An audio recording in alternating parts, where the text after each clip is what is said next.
Welcome to the 96th Annual General Meeting of the Radio Society of Great Britain.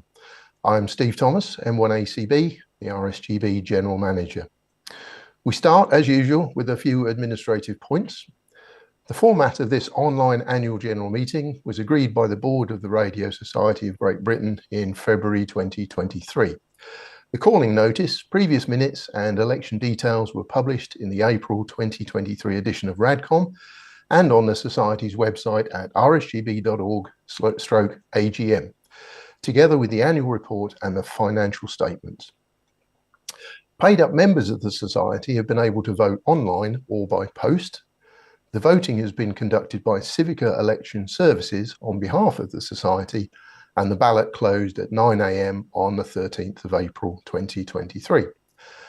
Members have been able to submit questions to the Board of Directors in advance of this meeting. Submission of those questions closed at 9 AM on the 13th of April 2023. The Board will also be taking questions from members submitted via the YouTube live chat later in the meeting. The proceedings are being recorded and will be available via the Society's website in due course.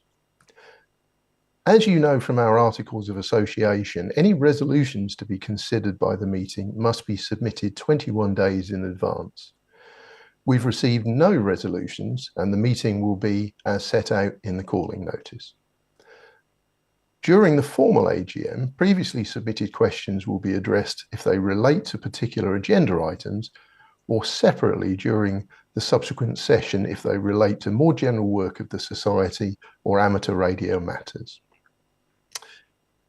We are presenting this live, but if technology fails and the live stream stops, the AGM will continue and the results will be announced via other communication channels. It's now my pleasure to introduce the Society's President and Board Chair, Dr. Stuart Bryant, G3 or YSX. Thank you, Steve. Good morning, everyone. Welcome to the Society's Annual General Meeting.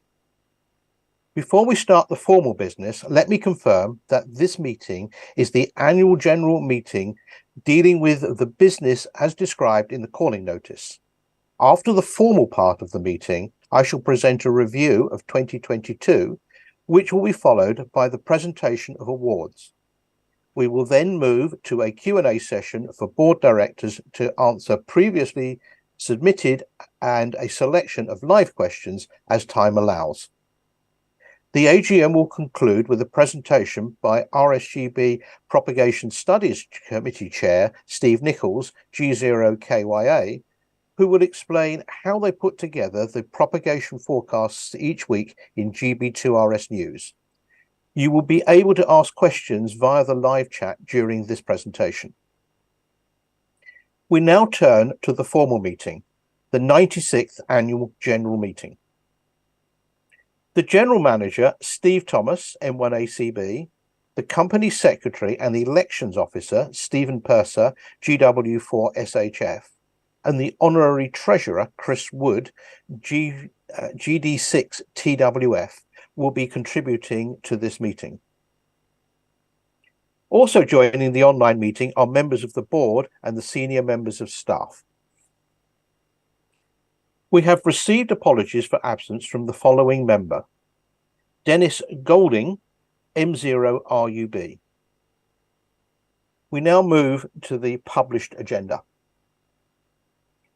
Agenda item 1, which is resolution 1, is to receive and, if approved, confirm the minutes of the 95th Annual General Meeting held on the 23rd of April 2022 and circulated to members in the April 2023 RADCOM.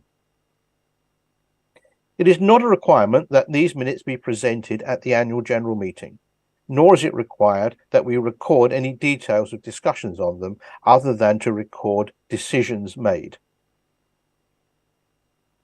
We have not received any questions regarding this subject. There is a board meeting to confirm the minutes. May I have a proposer for that? John McCulloch, GI4BWM. Thank you, John. And now may I have a seconder, please? Ian Shepherd, G4EVK. Thank you, Ian. The results of the voting show that the motion is carried by 635 votes to 2. We now move to agenda item 2, which is to receive and consider the accounts for the period 1st of January 2022 to 31st of December 2022, and the reports of the board and the auditors, which were made available online from the 15th of March 2023. I call upon our Treasurer, Chris Wood, GD6TWF, to present the auditor's report. Thank you, Stuart. The auditor's report, together with the statutory financial statements and other AGM material, were published online. We have not received any questions regarding this subject. Thank you, Chris. You will have noted that there is an unqualified audit, which is what we would expect. Now to the accounts. I will start by mentioning that there is no requirement to lodge the accounts, and the purpose of this item on the agenda is to give members the opportunity to submit any questions in advance of the AGM to be answered at this time. I will ask Chris to give a brief summary of the accounting period 2022. Thank you, Stuart.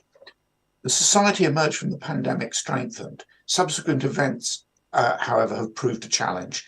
The Society has been faced with significant inflationary rises in costs, with some specific costs rising at a far greater rate than the general level of inflation, such as paper, printing and distribution costs for Radcom. Other matters have also impacted on revenues, such as the cancellation of the National Hamfest in 2023 and changes in the advertising market, reducing advertising revenue. The aim of the Society is not to make surpluses, but to serve the needs of members. The board made a conscious decision to make a loss in 2022 after surpluses in 2020 and 2021. The 2023 budget process identified that without action, the Society would make significant losses in 2023 and subsequent years. The board took the difficult decision to increase membership fees. It was, however, possible to keep the fee increase to the general rate of inflation since the last fee increase in 2019. This means in real terms, membership fees have not increased, but still represent the same value for money it represented in 2019. The board is actively looking at ways of increasing members' benefits and value to members. The board and staff have spent a great deal of time over recent months considering what the fee increase would be in the best interests of members and the Society against the background of the wider economic environment. One of those considerations was how we use surplus funds, including the investments, to manage deficits. The board and staff are working hard to reduce costs and increase revenues whilst maintaining services to members. The board and staff remain committed to offering value for money to members in everything we do. Following due diligence in 2016, investments of $250,000 were made through a financial advisor. Subsequent investments of $250,000 were made in 2021. This financial advisor is authorised and regulated by the Financial Conduct Authority. The board sought professional independent advice from the appointed financial advisor based on a low-risk approach to investing some of the Society's money. The RSGB investments are in a number of large investments funds managed by well-respected fund managers. These funds are highly diversified, reducing risks, and we have no investments directly in equities. The risk of these funds is no greater than you would experience in a personal pension plan. Looking at the 22 accounts, the value of these investments fell significantly in the year. This was driven by general market conditions and not anything specific to our investments. The total investments made was $500,000, and as at the 31st December 2022, the investments were valued at $523,000. At the end of February 2023, this had risen to $533,000. Thus, over the period of the investment, the Society has not lost any money on these. In addition, the Society had $532,000 of cash, excluding the legacy funds and Spectrum Defence funds at 31st December 2022. This is sufficient to cover the 2023 losses and meet the day-to-day needs of the Society, including further capital expenditure on the membership and back office systems proposed for 2023. We plan to publish mid-year unaudited financial information as at 30th of June 2023 to show the financial position of the Society as the year progresses. We've received questions from Andrew Cooper, 2E1BRT, and Liam Robbins, G5LDR, which are very similar, so I'll give a combined answer. From Andrew Cooper, 2E1BRT, why is the Society increasing membership fees when it's investing money in the stock market, as per April 2023 RADCOM? Surely it would be better to cash in the investments and use the money to finance day-to-day costs instead, especially as, by your own admission, the Society has already lost some of our hard-earned money in the process of investing. And the second question from Liam Robbins, G5LDR. Why was it decided to invest in 2016 and 2021 in stocks and shares rather than directly in the members of the RSGB or their clubs? According to the accounts, the RSGB is holding £1.3 million. For what reason is this being held and not being used to directly support the members of the RSGB and their clubs? For what eventualities is the RSGB holding this money for? The Society made an operating deficit of £97,000 in 2022. The latest forecast show an operating deficit of £254,000 for 2023, even after the fee increase. The Society at 31st December 2022 had cash and investments of 1.054 million, excluding the legacy and spectrum defence funds. These are designated funds which can only be used for specific purposes. In 2022 and 2023, we're forecast to use 351,000 of the available cash and investments to support day-to-day operations. Some of the cash and investments are being used to support day-to-day operations, but your board took the decision this was not sustainable and action was needed to in a fee increase to reduce losses. The current external economic environment is an example why the Society holds additional resources. Without funds, the Society would not be able to sustain losses. Society has invested 500,000 into the funds, which was worth 524,000 at 31st December, and as such, no Society funds have been lost. The total deficit of 170,000 in the 2022 accounts includes unrealised investment losses of 72,000. We've seen modest rises in 2023 in the investment values, recovering some of the 2022 losses. The Society will use surplus funds to invest in amateur radio and membership benefits as ideas and opportunities present. The Society has the resources to invest. It also gives the Society resources to deal with external changes such as the current economic conditions. We've received a question from Carl Bridge, M0KHB, which I'll ask John McCulloch to answer. I'd like to see a breakdown of salaries paid to directors and other employees, please. Thank you for your question, Carl. Board members serve in a totally voluntary capacity, and as such they are not remunerated for their services at all. This is mentioned and confirmed in Note 5, page 14 of our 22 accounts. Staff salaries are obviously confidential as in any employment. Thank you, John. Finally, we received a question from Andrew Cooper, 2E1BRT, which I'll ask Stuart to answer. What processes are currently in place to ensure the Society is paying as little as possible on its day-to-day expenses? Will these processes be strengthened? And will these day-to-day costs, together with a list of current suppliers, be made available for scrutiny by the membership? Thank you for your question, Andrew. The RSGB continuously reviews its operating costs, and cost efficiency is very much at the top of our minds. Each month, RSGB staff prepare a report for the board on the financial and commercial operation of the Society, and this is reviewed approximately monthly at our board meetings. Both staff and board are always looking for ways to reduce the day-to-day expenses, including both changing suppliers and changing the way that we deliver services with a view to reducing OPEX without reducing value to members. In common with most organisations, the details of our commercial arrangements with third-party suppliers is of necessity confidential, although they are available for scrutiny by our auditors, of course. Thank you. Thank you, Stuart. And back to you, Stuart, now. Thank you. Right. Okay. Thank you, Chris. We are required simply to receive the accounts of this meeting, and there is no requirement to vote. I will now move on to the next agenda item. The next agenda item is item 3, which is Resolution 2 to appoint Peters, Ellsworthy and Moore as auditors and to authorise the board to fix their remuneration.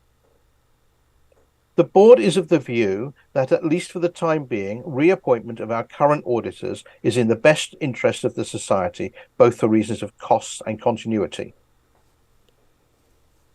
We have received a question from Andrew Cooper, 2E1BRT, which I will ask Chris to answer.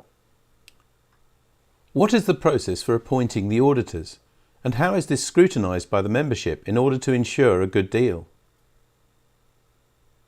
In 2020, the board undertook an exercise to appoint new auditors and appointed the current auditors based on a selection process which included consideration of the fees. The decision to appoint new auditors was taken in the light of best practice to rotate auditors periodically. Auditor rotation is mandatory in some companies, but not the society. Responsibility to ensure the fee is value for money is delegated by the membership to the board by way of a resolution at each annual general meeting.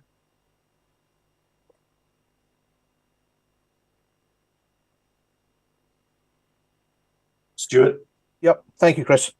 The board has determined to recommend the reappointment of the existing auditors. May I have a proposer, please?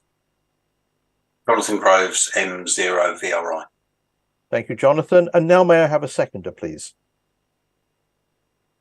Dave Wilson, M0OBW. Thank you again, David. The results of the voting show that the motion is carried by 632 votes to 9. We now move to agenda item 4, which is resolution 3. This is to elect 2 directors of the RSGB to serve on the board. The candidates are Ben Lloyd, GW4BMI, Paul Nichols, M0PVN, and Leonard John Paget, GM0ONX. In accordance with the Society's bylaws, voting has been conducted electronically by Civica Election Services. Could the election officer, Stephen Purser, GW4SHF, please announce the results of the ballot? I can report that Ben Lloyd, GW4BML, has received 364 votes. Paul Nichols, M0PVN, has received 411 votes, and Leonard John Paget, GM0ONX, has received 443 votes. Paul Nichols and Leonard John Paget are therefore duly elected as directors of the Society and will serve until the 2026 AGM. Congratulations to both. In my capacity as chair of the Nominations Committee, I maintain a list of members who would like to help run the Society by becoming a board director. The RSGB currently has a nominated director vacancy, and the deadline for applications is Monday the 17th of April. However, I would welcome a discussion at any time during the year with a member who has skills they would be willing to use to assist the Society. I can be contacted at nominations.chair@rsgb.org.uk. Chair. Thank you, Stephen. I can also announce that there was a vacancy for president. Only one candidate, John McCullough, GI4BWM, achieved the required number of nominations and so is elected unopposed. Normally, at this point in the proceedings, I would hand the president's chain of office to John McCullough, GI4BWM, our new president. This is obviously not possible at a virtual meeting. But next Sunday, the 23rd of April, both John and I will be at the NASA rally in Blackpool. I will present him with the chain of office during the rally, and I hope that everyone there will not only join me in welcoming John to the role, but will also take the opportunity to chat with him. On behalf of the board, I congratulate John and the elected board directors and welcome them to the board. Finally, there were regional representative vacancies for 5 regions, region 3, 7, 8, 11. The only candidates for region 8 was the only candidate for region 8 was Mihal Nabib, MI0HOZ, and so he is duly elected unopposed for a 3-year term. On behalf of the board, I congratulate Mihal, who will be taking up his role after the AGM, and welcome him to the regional team. Mark Burrows, 2E0SBM, Glyn Jones, GW0ANA, and Trevor Campbell, MI5TCC, all stepped down from their roles as regional representatives at this AGM. The board would like to thank them for their contribution to the Society. That concludes the annual general meeting. Thank you for all that have contributed to it. And thank you, Stuart. We now move to the informal part of the proceedings, which begin with the President's review of 2022. This was filmed a few weeks ago at the National Museum of Computing and the RSGB National Radio Centre at Bletchley Park. Stuart gives an interesting and detailed review of the important work done by the Society on behalf of all radio amateurs to protect and provide access to the spectrum, support the amateur radio community, as well as to share information about amateur radio with the public and the media.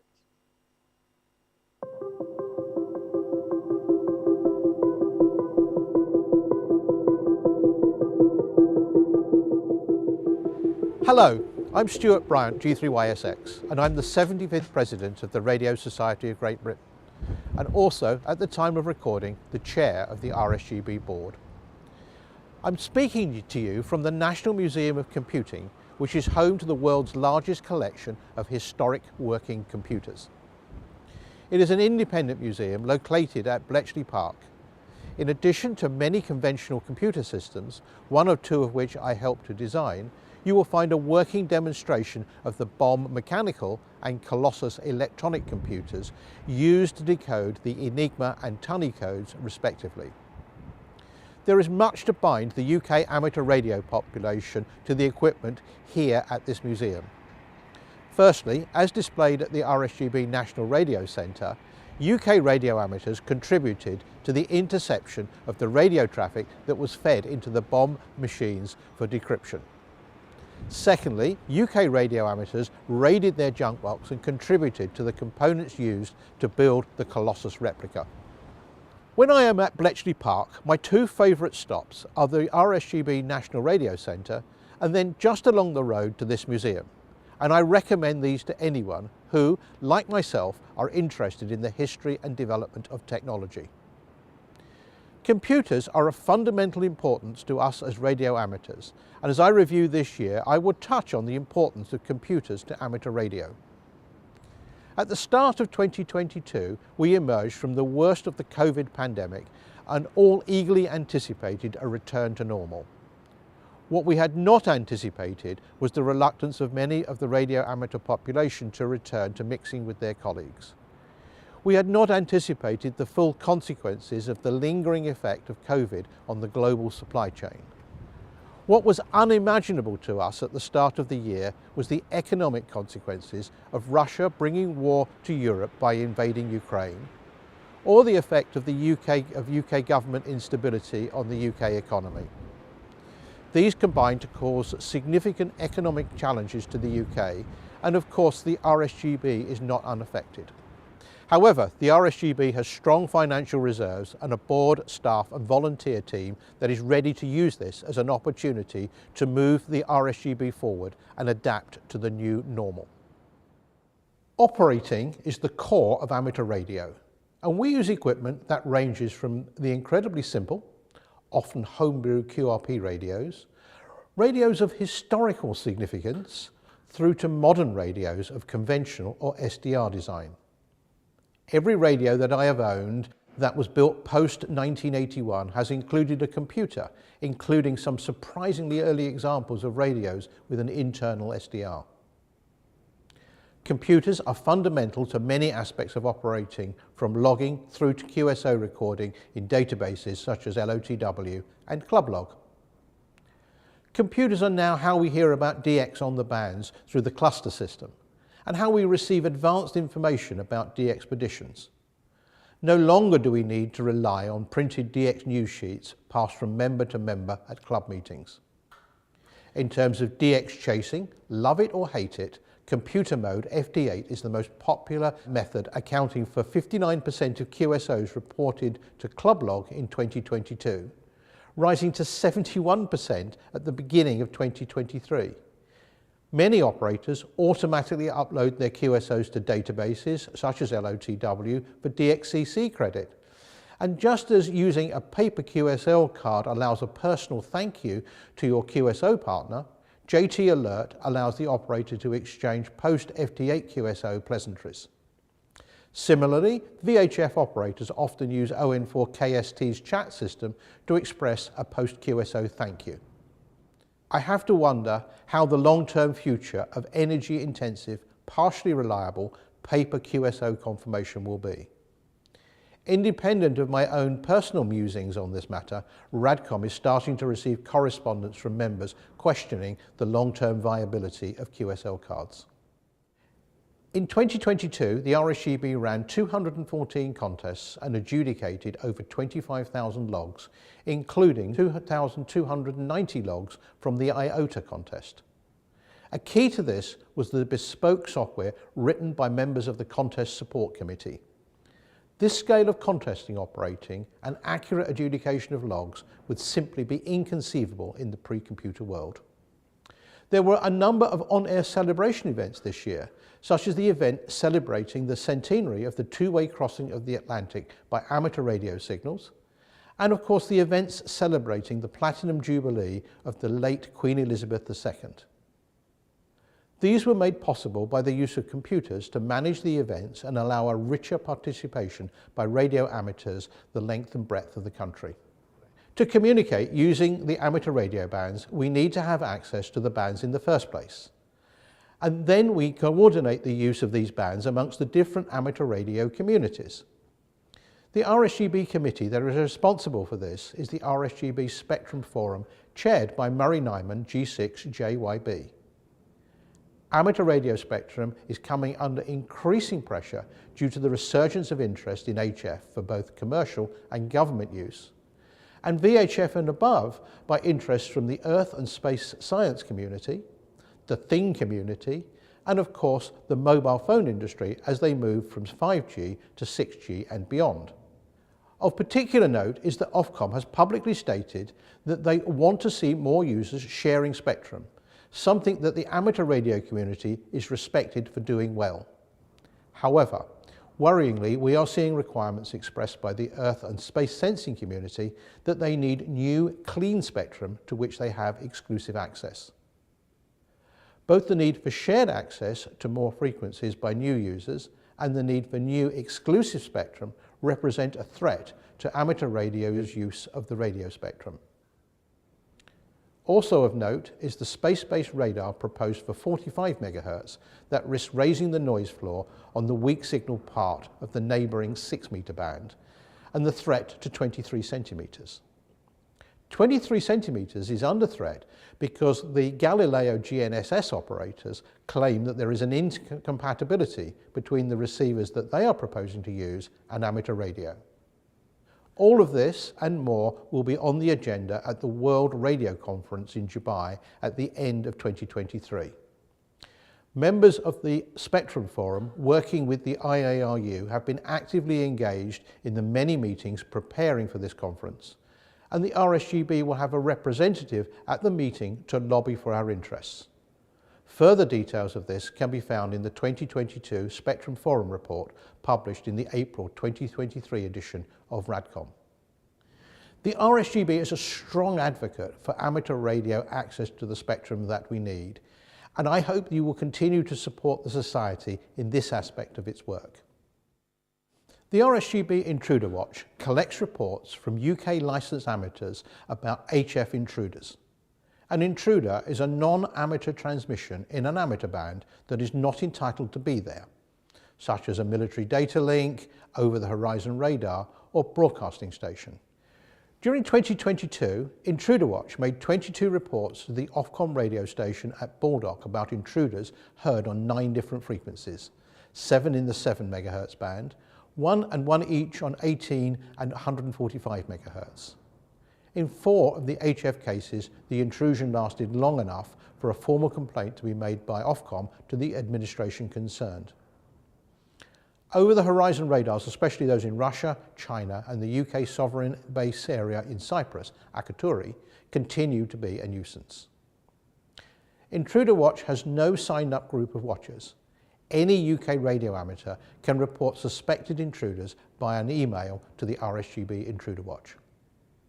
The RSGB Electromagnetic Compatibility EMC Committee has a role in protecting our spectrum and our ability to use it. One area of particular success in addressing issues concerning EMF compliance was recently introduced to all radio transmitting licenses. The need for a safety assessment was placed not just on us radio amateurs, but on every UK user of a radio transmitter. EMCC has worked with Ofcom, and its discussions with the regulator have resulted in some important changes to the requirements. Low power compliance is accepted without further analysis, provided that the average EIRP is less than 10 watts and the peak EIRP is less than 100 watts. ICNA 2020 limits will be accepted without the need to demonstrate limb current compliance until reference levels are established for limb currents. Compliance at frequencies below 10 MHz does not require a minimum separation of the reactive near field boundary, providing a reflection coefficient of 1 is used in the calculation. The work leading up to these improvements was jointly carried out between RSGB and Ofcom and are included in our online calculator. We also continue to work jointly with ARRL and IRTS on this important and technically complex topic. The other aspect of EMCC work concerns interference, and to support RSGB members, we have an EMC help desk, which in 2022 provided help in 100 cases. They continue to provide help in cases where GFAST and VDSL causes interference to amateur radio operation. In the case of GFAST, the issues are better understood, and the provider has taken steps to improve the situation, but full resolution of the problem has not so far been possible. I remain of the view that the true solution will be the migration to fibre to the premise technology, and where this is not economically viable, the use of radio-based last-mile solutions such as 5/6G or low Earth orbit satellite-based internet delivery. I will call out one other interesting EMCC work area, and that is in their participation in a project to measure, characterise and monitor the low frequency and high frequency noise floor. A total of 52 online HF stations are monitoring noise, mainly in Germany, with others in Austria, Switzerland, France, Belgium and New Zealand. Trial measurements using the agreed type of receiver in North London showed the need to optimise the dynamic range and avoid receiver overload caused by local broadcast transmission. In the theme of this talk, I would note that this work on EMCC would not be possible without the extensive application of computer technology in support of amateur radio. We thank the EMCC for its considerable work supporting the needs of members of the RSGB. The Emerging Technology Coordination Committee, or ETCC, supports UK amateurs in the development of repeaters, gateways, data communication networks and propagation beacons, and it promotes and assists in the introduction and licensing of new technologies. They act as a front end to the Ofcom Notice of Variation system, smoothing the way for the successful licensing of systems. The team of 9 volunteers processes about 10 new NOV applications or renewals every week to support operation over the radio communications fixed infrastructure used by the UK amateur radio community as a whole. Unfortunately, the demand for spectrum in 2 meters exceeds the availability in many parts of the UK, but frequencies in 70 centimetres and 6 metres can still be found in most areas. Demand for new channels is largely driven by the 3 main competing digital voice modes, DMR, D-Star and Fusion. Fortunately, although single mode repeaters still remain in demand, multi-protocol repeaters and gateways are increasingly being licensed, and this reduces the demand on our spectrum. The ETCC continues to work with the VHF committee over standards and spectrum for wider bandwidth high-speed data, and with the British Amateur Television Club to encourage narrower bandwidth digital video formats. This approach is important if our access to bandwidth in the higher bands is reduced in future. In 2022, we have had applications for other system types such as POXAG, Tetra and LoRa data systems. Sadly, repeater abuse is still a problem in some areas. ETCC maintains close cooperation with our Operating Advisory Service, OAS, and staff at HQ to promote action via Ofcom. However, the high threshold of proof and the threshold of disruption to activities required by the UK courts, combined with the limited resources funded by the government, make it difficult for Ofcom to react as speedily and decisively as we would like. I would like to take this opportunity to thank the ETCC for their considerable work in supporting the UK amateur radio community. Having spoken so far about the operating aspects of amateur radio, I now wish to say a little about RSGB membership. Whilst the number of RSGB members has drifted down a little from its peak at the height of the pandemic, it is still higher than at any time since 2011 at over 21,000 members. We are delighted that over 1,400 new people joined the Society in 2022 and over 400 rejoined. Examinations are an important service offered by the RSGB. Without examinations, there would be no new radio amateurs. The 3 levels of amateur radio examination are now overwhelmingly online, with just a very small fraction conducted in person. The recently introduced direct to full exam is exclusively online. Club-based examinations, which were suspended during the height of the COVID-19 pandemic, resumed in October 2021 and have been available throughout 2022. 200 candidates took their exam in club settings in 2022, the majority on paper. More than 10 times that number of candidates took the exam online at home under remote invigilation, which was introduced during the pandemic and has continued due to its clear popularity with candidates. This is enabled by computers which run the exam software and by a telepresence package which allows the invigilator to supervise the candidate and thus ensure the integrity of the exam system.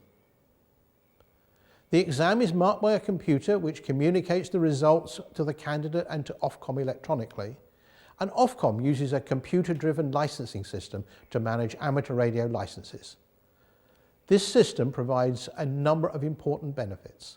Firstly, exams can be scheduled at a time that is more convenient to the candidate.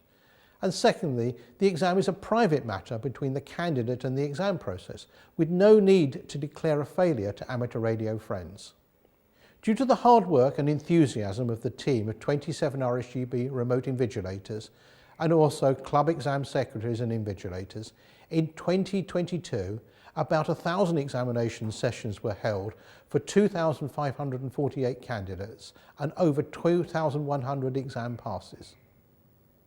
These statistics indicate a return to more typical pre-pandemic numbers as people return to their normal work-life balance. Many of these amateur radio students would have been trained through an online course, and we are grateful to those who gave their time to this important activity. Thus, the innovative use of computer technology has been fundamental to the operation of the amateur radio examination system and fundamental to keeping the cost down for both the amateur radio community and for Ofcom. Our popular webinar series, Tonight at 8, which began during lockdown, continues to inspire people about different aspects of amateur radio. Topics covered in 2022 were as varied as the history of Jodrell Bank through to HF on holiday, Log for OM, and 100 years of BBC technology and innovation. The availability of our presentations on our YouTube channel means that even if people aren't able to watch on the night, they can catch up afterwards. And thousands do that every week. We thank all the Tonight at 8 speakers, its host David Palmer, G7URP, and Tammy Palmer, M0TC, as well as the production team behind the scenes, which includes Graham Bohr, G8NWC, and HQ staff. Our YouTube channel continues to grow both in content and subscribers, gaining 1,200 new subscribers. We are delighted that in 2022 we started reaching new audiences with our videos. Our analytics show that between 2021 and 2022 there was a 130% increase in female viewers and a 250% increase in 13 to 44-year-olds viewing our videos. As promised, October 2022 saw the introduction of a hybrid RSGB convention in which we blended both local in-person events with the broadcast of some events and lectures to a remote audience. Those of us there in person very much enjoyed getting together with friends that many of us had not seen for a very long time. In addition to the sample of talks that were broadcast live, others were recorded and made available, initially exclusively online to RSGB members, and at a later date gradually released to the amateur radio community at large. The live streams attracted 6,700 views of this material, and the individual presentations have so far had over 9,000 views. It takes a lot of work to organise an event as complex as our convention. I would like to thank the speakers, the HQ staff, and the volunteers who provided significant technical production and operations skills that made this groundbreaking event possible. I would also like to thank RSGB General Manager Steve Thomas, M1ACB, for acting as convention chair this year.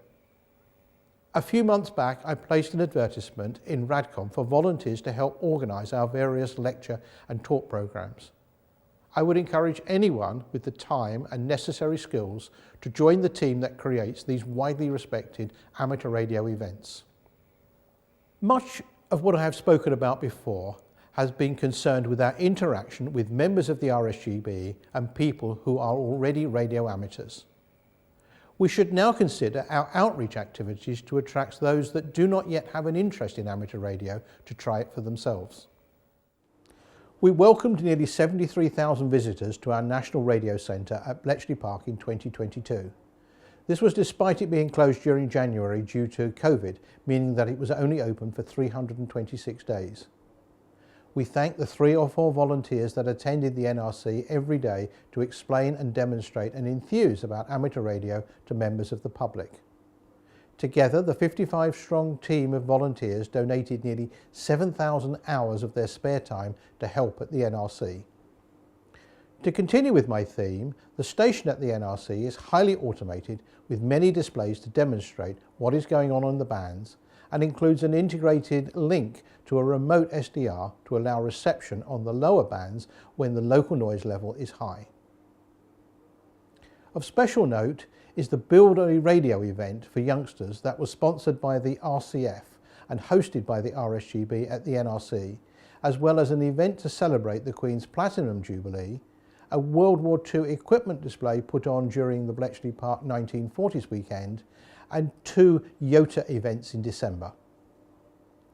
Finally, we were pleased that NRC volunteer Steve 2E0YBJ managed to make a direct 2-metre contact with NA1SS from the GB2RS station. Please look out for the QSL card next time you visit the NRC. Another method that we have of reaching the public is through special event stations, such as those put on by clubs, especially special event stations arranged to commemorate very special events such as the late Queen's Jubilee. I thank everyone that put these stations on the air. Of course, we engage with radio amateurs and the public through our social media channels. In 2022, our tweets had 1.5 million impressions, and the number of people that looked at our Facebook page increased by over 45% compared to the previous year, whilst the number who saw our posts, videos and photographs on Facebook increased by over 32%. However, it is when we manage to get through to the mainstream media that our profile and that of amateur radio comes to the fore and results in a significant reach into public conscious. The RSGB has organised many major media activities with the Times, BBC Countryfile and others documented recently in the February 2023 edition of RADCOM. These require the RSGB to put significant effort into organising them. I will speak of one recent example. A few weeks ago, Morse code came to the public attention through an activity in the United States. This was followed up by the Times science correspondent, Rhys Blakely, who contacted the RSGB. Heather Parsons, our communications manager, identified people to talk to him, created briefing materials for him, researched necessary facts and figures, helped to put him in touch with RSGB members that he had interviewed. This resulted in a positive report regarding UK amateur radio activity, including its attraction to young people. The Times article had a potential online reach of over 42 million and just over 1 million readers of the paper in its physical format. There was some follow-on interest in BBC local radio. Getting a positive message about amateur radio in the mainstream media is important because it scales to a level that is unachievable by any means ordinarily available to us. I thank everyone, both RSGB HQ staff and RSGB volunteers involved in delivering this positive message about amateur radio to the public, and urge all our members to look out for similar opportunities and to help HQ engage with them. In 2022, RADCOM saw a significant change of personnel with the sudden passing of RSGB technical editor Giles Reid, G1MFG, earlier in the year, and then the postponed retirement of RSGB managing editor Elaine Richards, G4LFM. As a result, we welcomed Ed O'Neill, M0TZX, as the new RADCOM managing editor, and Matt Smith, M0VWS, as our new technical editor. The editing staff are supported by a group of volunteer amateur radio and technical experts that are collectively known as the RSGB Technical Forum. The members of the Technical Forum form a panel of reviewers for prospective articles, a source of technical expertise on complex technical matters, and a team of proofreaders able to assist the professional editors if one is indisposed for any reason. Over the year, RADCOM has gone from strength to strength. Together, our authors and contributors have written over 160 separate articles on various subjects related to amateur radio. We have reviewed 38 individual items in detail, published 72 technical articles, and 55 special feature articles. The magazine is popular around the world and is enjoyed by readers in 110 different countries. Many of our members have written letters to us, and we printed 135 of them in the last word column during the 2022 year. We also helped the membership find new homes for their equipment by publishing 313 members' advertisements. RADCOM Plus continues to provide high-level technical material, while RADCOM Basics is enjoyed by those seeking to broaden their knowledge of the fundamentals of amateur radio. During 2022, RADCOM Basics included 9 technical articles, 5 features and 2 reviews. RADCOM Plus included 4 technical articles and 3 features and gained over 800 new subscribers. As you will see, RADCOM Plus articles were highly regarded by the judges of the Society's technical awards. Computers play a central role in the collection and review of materials submitted to be published in RADCOM, and of course its layout, printing, and postal distribution. However, I hope that they play a more significant role in the future. A significant part of our subscription income goes in simply producing and buying paper, printing RADCOM on it, and transporting it to your letterbox. And then, of course, most members eventually dispose of their own copies in recycling. These activities consume considerable energy, which is why they are so costly, and many of them result in a significant increase in our carbon footprint. We plan to introduce an electronic version of RADCOM in the next few months, with many exciting new capabilities. Members who are content to read RADCOM electronically and decline the paper version not only drive down RSGB costs, but they drive down the carbon footprint of the RSGB. I hope that most of you will see the advantage of computer, tablet and smartphone delivered RADCOM and migrate to that format for the benefit of both the planet and the RSGB. I should note that the services to the amateur radio community provided by the RSGB is delivered by a small, mostly part-time staff of 18 people, supplemented by a volunteer team of over 660. I thank the staff for their efforts and dedication, but I particularly thank the volunteers who donate so much time and expertise to both the Society and to the amateur radio community at large. Members should remember that it would be impossible to hire this number of volunteer hours or to afford to professionally engage people with the level of expertise that we have within our volunteer pool. This address is almost my last duty as President of the RSGB. It has been an honour to serve the Society in this role, and I thank everyone who has helped me in my duties these past 2 years, volunteers, staff and members. I am delighted that John McCullough, GI4 BWM, has been elected by the Society as its 76th President.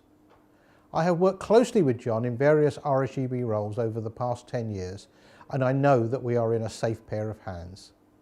Please offer John your full support as he navigates the RSGB through the challenging and changing times ahead.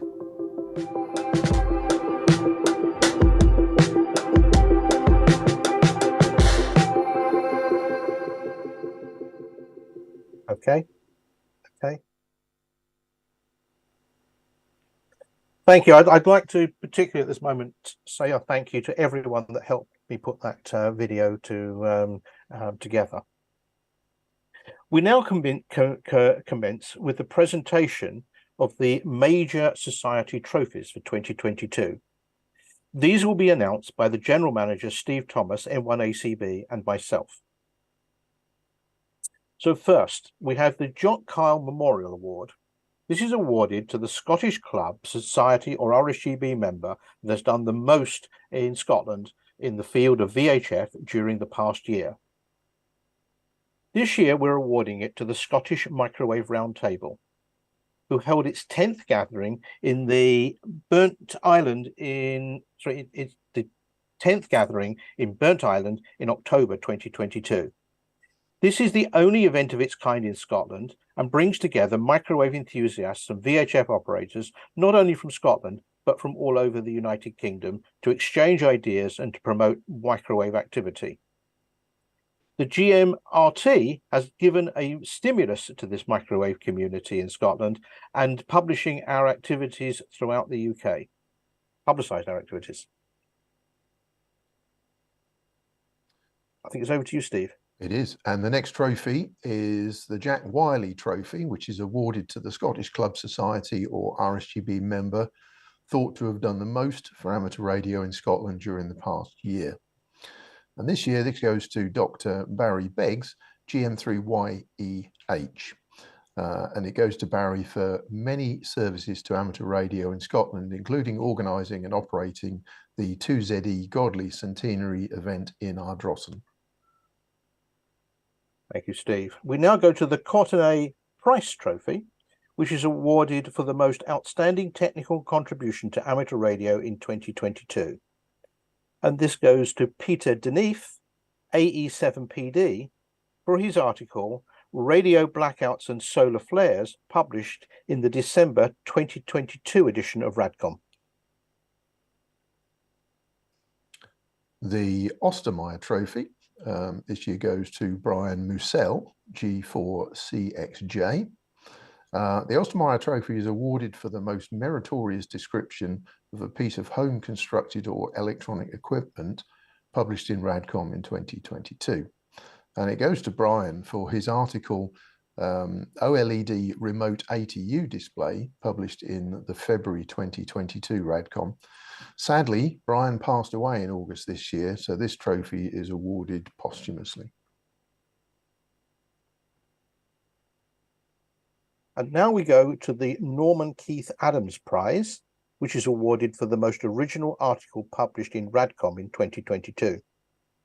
This goes to Barry Chambers, G8 AGN, for his article Operating in the 30 terahertz band, published in the December 2022 edition of RADCOM Plus. The Bennett Prize, G8PF, is awarded for any significant contribution or innovation which furthers the art of radio communication. And this year it goes to Gwyn Griffiths, G3ZIL, and Glenn Elmore, N6GN, for their article Response of an Active Dipole, which was published in the December 2022 RADCOM Plus. And now we go to the Wortley Talbot Trophy. This is awarded for the most outstanding experimental work in amateur radio. This is awarded to Brian Coleman, G4NNS, and the team. And this is for their UK radio meteor beacon project that was also reported in an article published in October 2022 RADCOM. Brian receives the award on behalf of the team, which includes Andy Talbot, G4JNT, Heather Nichols, M0HMO, and Nigel Cunnington, M7NJC, who are thanked for their considerable contribution. The Kenwood Trophy is awarded for a significant contribution to training and development in amateur radio within the UK.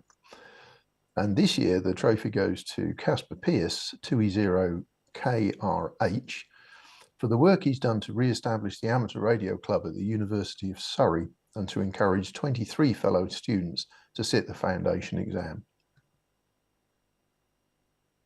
And now we go to the Louvani Cup. This is awarded for advances in space communication.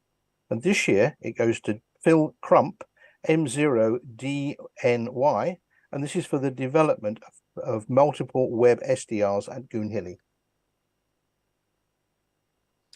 The Fraser Shepherd Award is awarded for research into microwave applications for radio communications.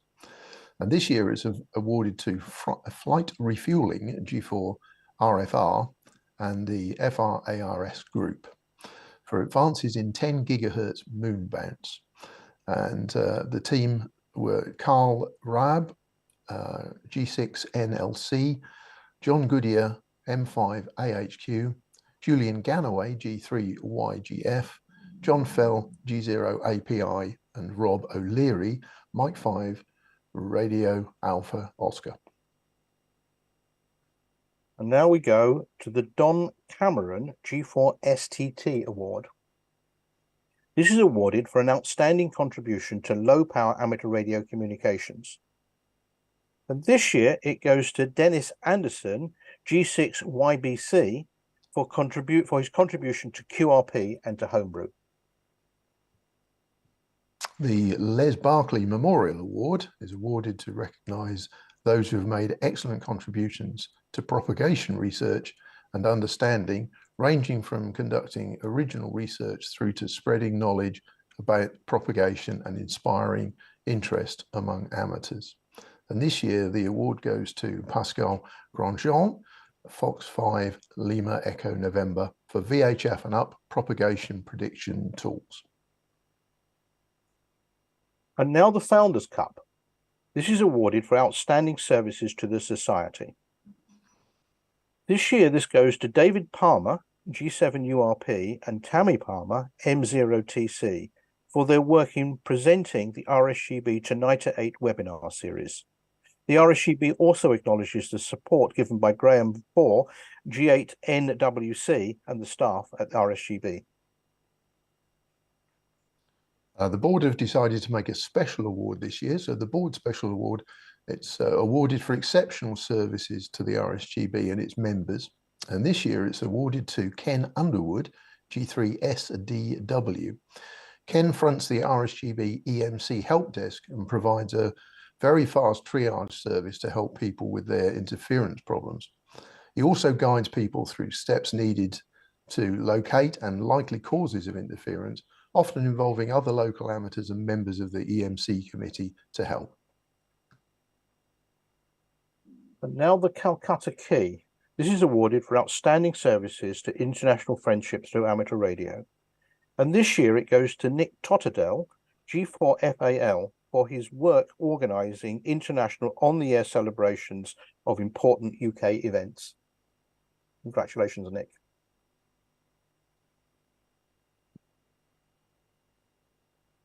And now we will announce the winners of the construction competition. I would like to thank everyone who submitted an entry for this year's competition. We had a large number of entries and the judges were impressed by the standard. We hope to feature some of these projects in future Radcom issues. Each category winner will receive £150. Due to the high standard, the judges have also chosen a runners-up in 3 of the categories. These people will win a £50 RSGB book voucher each. The overall winner will receive an additional £150 and the Pat Hawker G3VA trophy. So now we start with the beginners. The winner and recipient of the new Gavin Nesbitt MM1BXF trophy is Jenny Curtis, M7JNY, and this is for an emergency vertical antenna. The runner-up was Simon Pierce, M7EWO, for his dipole element adjuster. And then in the category Construction Excellence, the winner is David Law, G0LBK, for his 23 centimetre band EME dish antenna. The runner-up is Jim Winard, G3SPE, for all semiconductor AM transmitter. We've also got some honourable mentions in this category as well. We've got David Ollerhead G4JMF for the 80 metre crystal controlled 60 watt AM transmitter. We've got Dave Crump, a G8GKQ for the ports down double. And David Holman, M0YDH, and Ron Wellstead, M0RNW, for G8TA Centenary Digital ATV transceiver. And now for innovation. The winner this year for innovation is Tim Forrester, G4WIM, for his improved rotator controller with Doppler RDF. And in the software category, the winner is Ollie Sturm, MM0YOS, and that's for the RSGB EMF calculator that we have on our website. And now we go to the overall construction competition winner. The winner and recipient of the Pat Hawker G3VA trophy is David Law, G0LBK, for his 23 centimetre band EME dish antenna.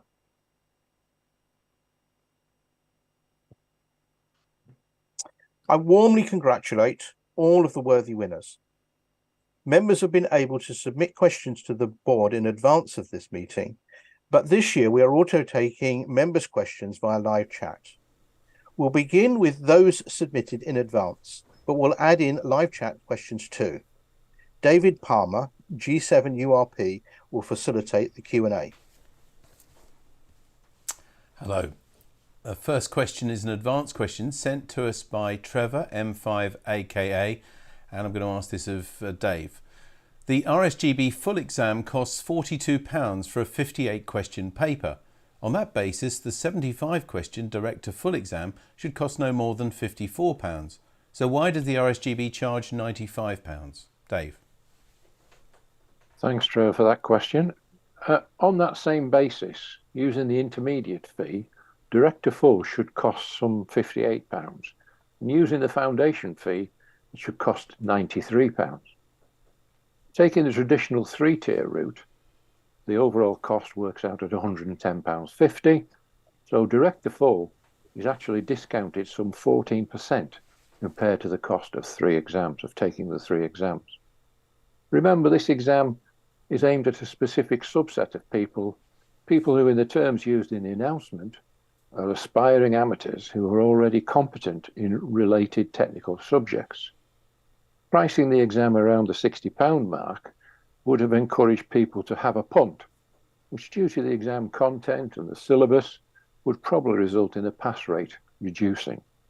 As it currently stands, the pass rate at full is much, much lower than the pass rate of the intermediate and foundation exams. Thank you. Back to you. Thank you, Dave. Our next question is a live question from Essex Ham MX0SXA. It's a question in multiple parts covering progression in amateur radio, diversity, support for clubs and the exam syllabus. So this is addressed to a number of board directors. It says, we have conducted a survey of our members and the following items have been highlighted as areas that our members would most like to see the RSGB address in 2023 to 24. First question to Dave, retention and progression, especially foundation. Dave. Right, progression, very, very difficult to work out. How do you define progression? Do you define progression somebody joining the amateur radio community at foundation level in January 21, on 1st of January, for instance, and then proceeding in a, say, 12-month period to become intermediate or full? So, it's not an easy number to get to. And apologies, I think that answers most of the question, but I may have missed the second part, David. Well, it was discussed retention and progression, especially foundation. So I guess progression.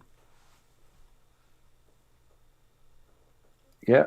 Okay. Well, as I say, the numbers of people progressing, if you give me a few moments, I can dig the numbers out, but they'll be quoted in the Examination Standards Committee report, which will be published by Tony Kent shortly. Okay, thank you, Dave. We'll leave it there for now. Now, the next part of a question, again from Essex Ham's members. I'm going to ask Stuart to answer this. Raising amateur radio awareness and increasing diversity. Stuart. So there's a couple of things I'd say here. First off, as you recall from my report, I spoke about the work that we're doing with mainstream media. And mainstream media is by far the most efficient way of reaching people who are not radio amateurs at the moment, because they don't read any of the amateur radio publications and stuff. So you have to sort of get yourself to their attention. We also do a number of special event stations, of course, and we're working to see how we can do more of those. In particular, around major national celebrations, we did a number associated with various royal events, and we'll hope to continue to do so. So, what was the second part of the question, please? Well, it's raising amateur radio awareness and then increasing diversity. So, increasing diversity.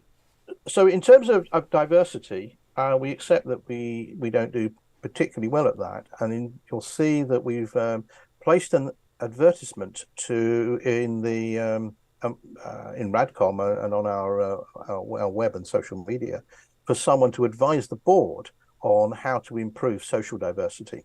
Within the strategy, of course, we talk about technical diversity, but I'm sure the question's about social diversity, and we are looking for people to advise us in how we best improve that.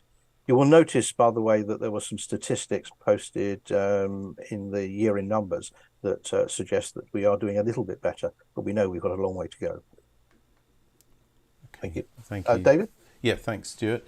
Okay, so remember, these are questions being asked by Essex Ham members, the things that they would most like to see the RSGB address in the year 2023-24. Third question, I'm going to ask Tony.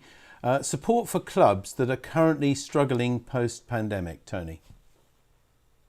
Well, thank you very much to Essex Ham for the questions. And I did do your survey. I thought it was an an exemplary survey. So well done to yourselves there.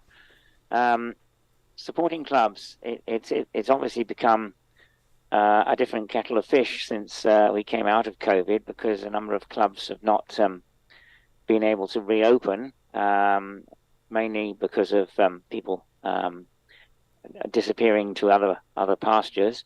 Some have found it difficult to open financially. The RSGB is looking at how we might do this or improve our support for clubs.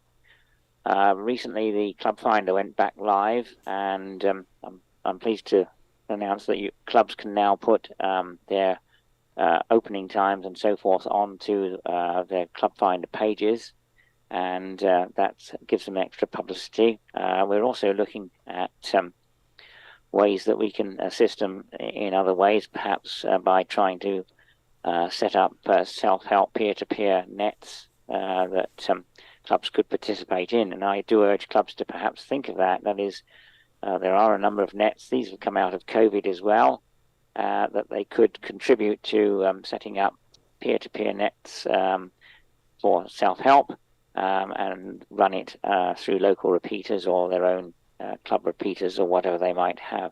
So I hope that answers the question. And once again, to Essex Ham, thank you for the very excellent questionnaire that you put together. Yeah, I think Dave wants to add a note here. Yeah, what I'd like to just finish off was I've dug the numbers out for progression. In 2022, approximately just over 20% of candidates, foundation candidates, went on to take the intermediate exam in 2022. And similarly, 17.5% of those taking the full exam took their foundation exam in 2022. So I hope that gives you some idea of the numbers. Thanks very much, Dave. Yeah, that was coming back on the first question, which is about retention and progression, especially foundations. So thanks for that. Now come to the fourth and final question from Essex Ham members, things that they would most likely to see the RSGB address in the current year.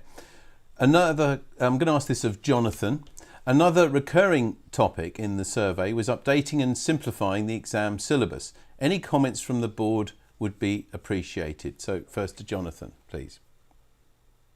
Thank you very much for the question. As I'm sure Essex Ham are aware, in fact I know Essex Ham are aware, Ofcom have a desire to make some changes to the way the syllabus works, and the ESRG, when we get full details of that, will have our hands very full working out how we're going to address that. It has been very busy in syllabus land over the last couple of years with major updates for EMF requirements and indeed the direct to full, and we look forward to meeting the challenges of satisfying Ofcom's requirements to make whatever changes they want. We're expecting some simplification of the licence requirements. We don't have details on that yet, but of course, as and when we're made aware of that, we'll be sharing that with the membership as soon as we can. And thank you again for the question. And thank you, Jonathan, and thanks again to Essex Hams for those questions from your members. Next, we've got an advanced question sent to us by Liam Robbins, G5LDR, and I'm going to ask Stuart about this. It's a question on Radcom. As the production of Radcom is noted as a significant rise in costs, and a question asked at my club revealed that of the 8 asked, only 1 member read and not completely read Radcom, will the RSGB consider 1, changing the production of Radcom to those who requested only, or 2, reducing the subscription fee for those who only wish to receive Radcom electronically or not at all? Stuart. Thank you for the, just check I'm not, yeah, thank you for the question, Liam. There's been a process in place for quite some time whereby members can ask not to receive electronic, start again. There has been a process in place for quite some time whereby members can ask not to receive Radcom by post. This can be done by changing your preference in the RSGB membership portal or by sending an email to membership@rsgb.org.uk. Electing not to receive a paper copy of RADCOM reduces the cost to the RSGB and, of course, reduces our carbon footprint. All members can currently read RADCOM online by logging into the RSGB website. A partial archive of RADCOM back issues is also available to all members through this service. We have well advanced plans to support an electronic version of RADCOM that also supports offline reading. Offering a reduced rate electronic only subscription for RSGB membership is something that is a current subject of analysis by board and staff. There are many unknowns and consequently much uncertainty in the financial models associated with such a proposal. Until we better understand the production costs and until we better understand how production costs and advertising revenue changes with take-up of electronic-only offering, it is impossible to say whether it is viable to offer a reduced fee and how significant the reduction might be. However, please be assured that this is an active work item for the Society. Okay, thank you, Stuart. Now, another advanced question. This time comes from Robert Hammond, G4DBW. And it concerns RADCOM and outreach to young people. And I'm asking this of Jonathan. Have you considered distributing sample copies of RADCOM and RADCOM Basics paper or e-magazines to secondary schools and universities with promotional offers to join the Society and how to become a radio amateur? Jonathan. Thank you, Robert, for taking the time to post this very interesting suggestion. This is certainly an elegant way of spreading the word about amateur radio to young people who are, of course, the future. I'll discuss this with RSGB management and the new youth champion to see what can be done. Of course, licence holders living in the UK under 21 get free membership, as do licensed students living in the UK under 25 in full-time education. And I think that publicising this better in schools and universities will help encourage more youngsters to join, and I'm grateful for the suggestion. On the RSGB website, University Corner, which lists unis with radio clubs, we now have 17 universities listed and checked. And the school zone now has 3 schools with clubs listed. And we're keen to add more, so I'll take this opportunity to ask any school or uni students who are watching and have a radio club there to check the website, and please let us know of any omissions or errors. Thank you, David. Thank you, Jonathan. So next we have a live question from Dan M0IDW. It concerns the RSGB and TX factor. I'm going to ask Steve if he can answer this. How much did the Society spend on sponsoring the TX Factor show that has only managed to produce 3 shows in the last 3 years? And do they feel this is a good use of finances? Steve. Yes, thanks for that question. The sponsorship deal is obviously going to be a commercial in confidence figure, but they haven't produced shows for some time. They decided that rather than because of their existing workload, because they produce TX Factor as sort of part of their amateur radio hobby, that they decided they wouldn't produce regular shows anymore. So we haven't paid any sponsorship to them for some time. But we missed the shows that they put out. So nothing recently. Okay, Steve, thank you. Another live question from Brett Wolf, M7JSI, concerning Ofcom. I'll ask this of Stuart. What are the Society's initial thoughts on the recent Ofcom announcement of possible licensing changes, and has the RSGB got systems in place for newcomers like me still getting licensed? Stuart. Well, obviously we can't talk about the detail. This is for Ofcom to publish through their own means in their own way in their own time.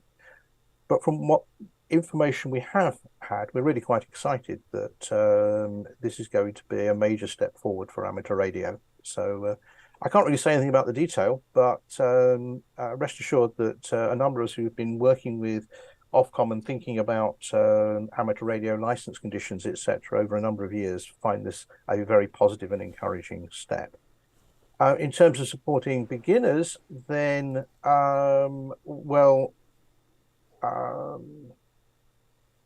think we need to split this in two parts. One is the license, and I think the consequences of the license might be better handled by Dave, who I know was briefed on this recently. But we will provide training material one way or another so that people understand what the difference between the old terms and the new terms are. Okay, Dave, I don't know if you want to come back on that and add to what Stuart has just said. Dave Wilson, M0OBW. Difficult. I'm trying to work out what the question is really asking with regard to advancement. Nothing is going to change, other than we're going to try and put more material out to help people. But the licensing, as Stuart says, these changes to licensing and stuff like that is exciting, and it'll mean a lot of work for the exam group and the like. So not really a lot to add, I'm afraid. Okay, thank you, Dave. Well, we'll look forward to seeing what those changes are that Ofcom are proposing. Now we have another advanced question sent to us by Liam Robbins, G5LDR. And this concerns online groups with the RSGB in their names. I'm going to ask this of John. Recent Twitter activity by a profile ham radio gossip has brought to light what they see as confusion over the number of outlets using the name RSGB. Can the RSGB confirm, 1, that all official RSGB controlled entities across social media and internet forums, and 2, what the RSGB stance is towards non-RSGB controlled entities that appear at a glance to be official RSGB entities, and 3, if any action will be taken regarding the apparent non-RSGB entities which are bringing the RSGB into disrepute. So, question for John, please. Okay, Liam. Thanks for your question. An interesting one, and involving quite a bit of work on our side. We have listed on our website those RSG forums that are under our auspices now, together with others that are independent and independently run. We've also provided very careful usage and moderation guidelines which should be adhered to and are very well worth a read. Unfortunately, the RSGB title is not protected, as there are many organisations using this same combination of letters. There is therefore unfortunately very little we can do to prevent other outlets, such as you described, using similar sounding names. Fortunately, there's very little we can do about it. Thank you for your question again, Liam. Thank you, Liam, and thanks, John, for answering it. Next question is a live question from Mark Teelmans, M0KYB. Concerns young people. I'm going to ask this of Jonathan. What is the RSGB doing to bring more young people into amateur radio? And why are no funds available to regional representatives to promote amateur radio in local schools? Jonathan. Well, thank you very much for the question. We covered some of this in my previous answer about the possibility of improving outreach to schools and universities with various initiatives. We now have a new youth champion on board. Liam has very kindly asked us a few questions today and has clearly hit the ground running. Liam, I know, is very keen to improve the way that the RSGB outreach to schools and universities in particular, but young people in general. And I'm sure that we'll soon be seeing the fruits of his efforts in terms of improved membership of people in that particular cohort. I think that's probably all I can say on the subject, but thanks again for the question. Okay, yes, thank you, Mark. And Jonathan. Right, next question in advance, sent to us by David Crump, G8GKQ. It concerns RADCOM, and I'm going to ask it of Stuart. The information published in RADCOM could be very valuable in encouraging non-members to get started in the hobby and in due course become RSGB members.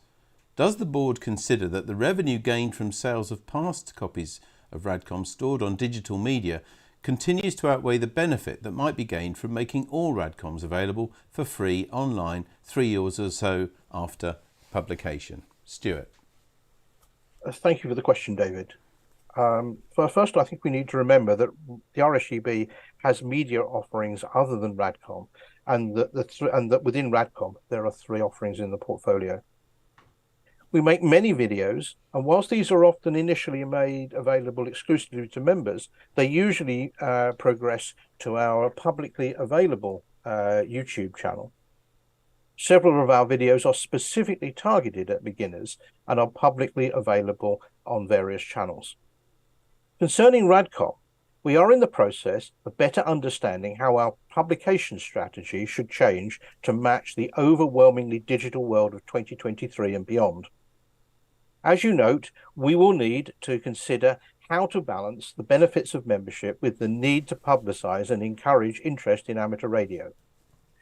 We will consider your suggestion in the ongoing work, but I cannot speculate on which of any parts of the archive might be released to the public and whether we would take a different position regarding Radcom Basics, Radcom and Radcom Plus. Thank you. Thank you, Stuart.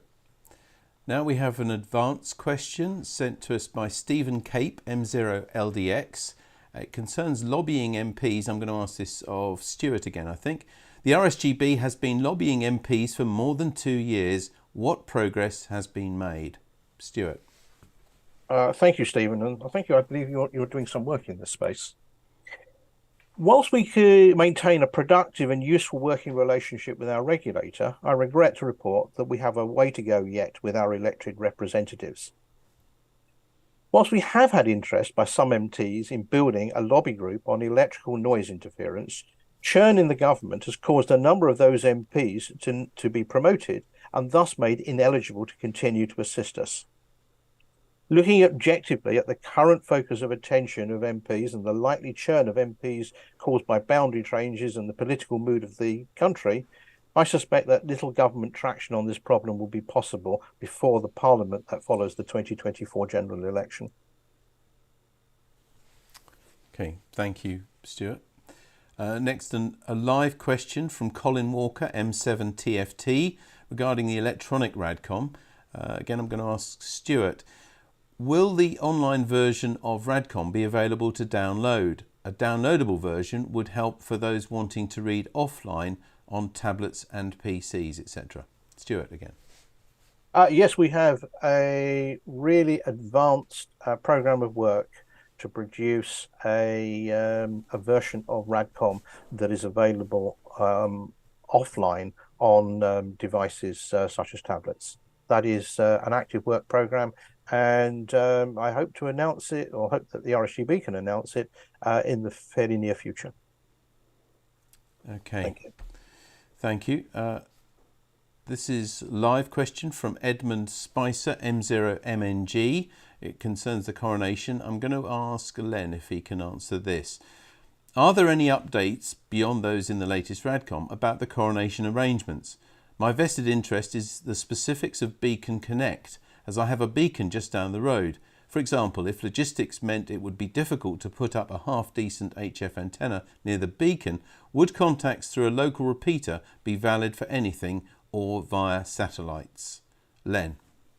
This is a very live topic at the moment. Unfortunately, the special event stations, as they refer to the special event stations which have more than one letter, require support from the organiser, which is in this case is either Department of Media and Culture or the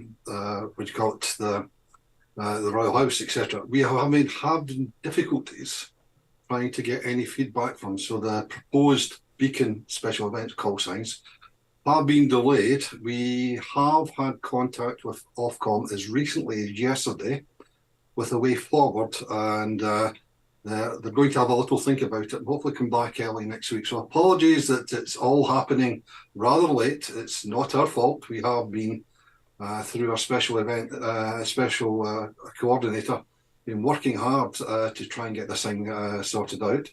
Of course, the special K the supplement is available to all with just applying online, but the Beacon process is very much delayed, and it's a case of have a look at our social media and hopefully we'll be able to report some progress sometime next week, depending what Ofcom actually say to us.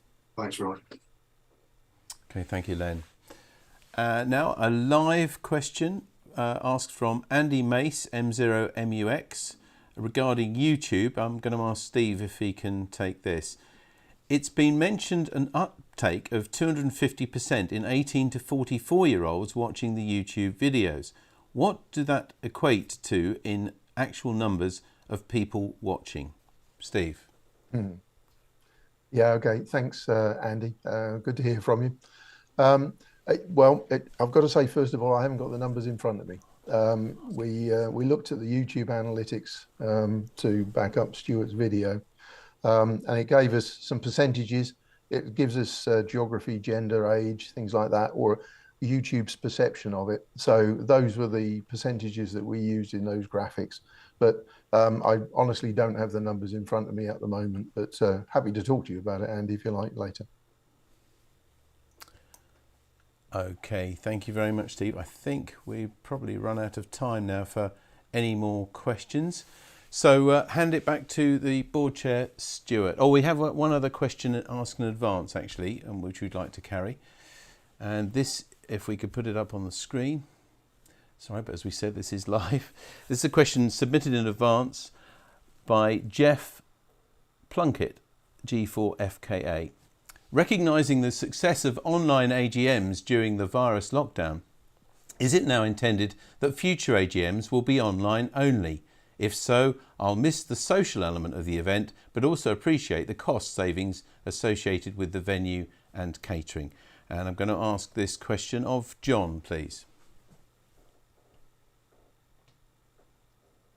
Hello, Jeff. Nice to hear from you. Thank you for your question. Like yourself, we miss the social interaction as well that face-to-face meetings bring. But it's a sad fact that in recent years, pre-COVID, attendance has been rather poor. In fact, around about 100 people at any AGM, or in fact less. When you take into account that the last face-to-face meeting cost in excess of £8,000, the business case doesn't stack up very well. And of course, the reach of an online meeting like this is infinitely greater, whether people are watching now or later. We do look forward, of course, to meeting as many people as possible at our other live events, such as the convention, and look forward to seeing you there. Thank you again for your question, Jeff. And thank you, John. We have got another live question, this time from William Wallin, who's a shortwave listener, regarding Ofcom, and I'm going to ask this of Stuart. When will the Society ask Ofcom to sign up to the SEPT Novice Agreement ECC recommendation brackets 0506? Stuart, can you take that? I'm not sure I understand the question, yes, I'm not sure I understand what the question is. All I can say is that Ofcom are trying to do all they can to support operation at. You said novice. Well, it's the SEPT Novice Agreement. I'm just looking at the rest of the board. I can see on the screen down here. Is anybody else could take that question? Steve might know a bit about. He's also part of the team that talked to Ofcom. Steve, have you any ideas? Sorry to put you on the spot, but this is what this is about. This is live. So I'll just read the question again for clarity. When will the Society ask Ofcom to sign up to the SEPT Novice Agreement ECC recommendation 0506 or 06? Steve, can you help us on that? I don't think I can. It's been discussed with Ofcom. I don't think they were willing to change. Okay, all right. Well, as always with these things, please watch out on Radcom and social media and things if there anything changes on that. Now I've got one last live question. And this is from Edmund Spicer, M0MNG, regarding Radcom Basics. I'm going to ask this of Stuart. As Radcom Basics is aimed at beginners by definition, could a one-off special be created and released to all that is aimed specifically at non-amateurs? Stuart? Well, in principle, it could. I guess we will pass your suggestion through to the Radcom editing team, and it's then up to them if they've got the time to do it. They are incredibly busy with their existing publication workload, but we will make the suggestion to them. Yes, thank you. Okay, thank you, Stuart, and thanks to all of you for submitting questions, whether in advance or live this afternoon. But that's all the time we've got for live questions now. So I'm going to hand back to the board chair, Stuart. Thank you, David. We've answered all the questions submitted in advance, and as many as possible from the live chat in the time available. We thank the members for taking the time to submit those questions, and we hope that we have answered them fully to you. The AGM takes significant time and effort to put together to ensure that everything runs smoothly. But on your behalf, I'd like to thank the staff and wide range of volunteers who have had input both in front of the camera and behind the scenes to support the election and the AGM preparations. All that remains is for me to thank everyone for joining us today. Over to John. Okay, Stuart, at this point, it is my very pleasant duty to thank Stuart for his service to the Society over the past years as a board member, president, and finally carrying out a double role as both president and chair following the resignation of Richard G4AOJ a few months ago. This has been another challenging period as we continue to emerge from lockdown, and Stuart has served the Society diligently and well, always offering calm, measured advice as we endeavour to get things moving again.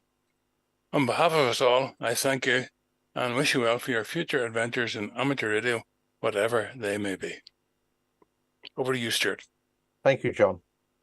So I now invite you to stay with us now, please, to share a very short video about the convention. And then following that, the RSGB Propagation Study Committee Chair, Steve Nichols, G0KYA, will give a live presentation in which he looks at the methods used to create the propagation report for GB2RS, including HF, VHF, and moon bounce. He will talk about the challenges and how the PSC attempts to get around them. You'll be able to ask questions in the live chat during the presentation. So thank you, everyone, and please watch the remainder of the proceedings.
Welcome back.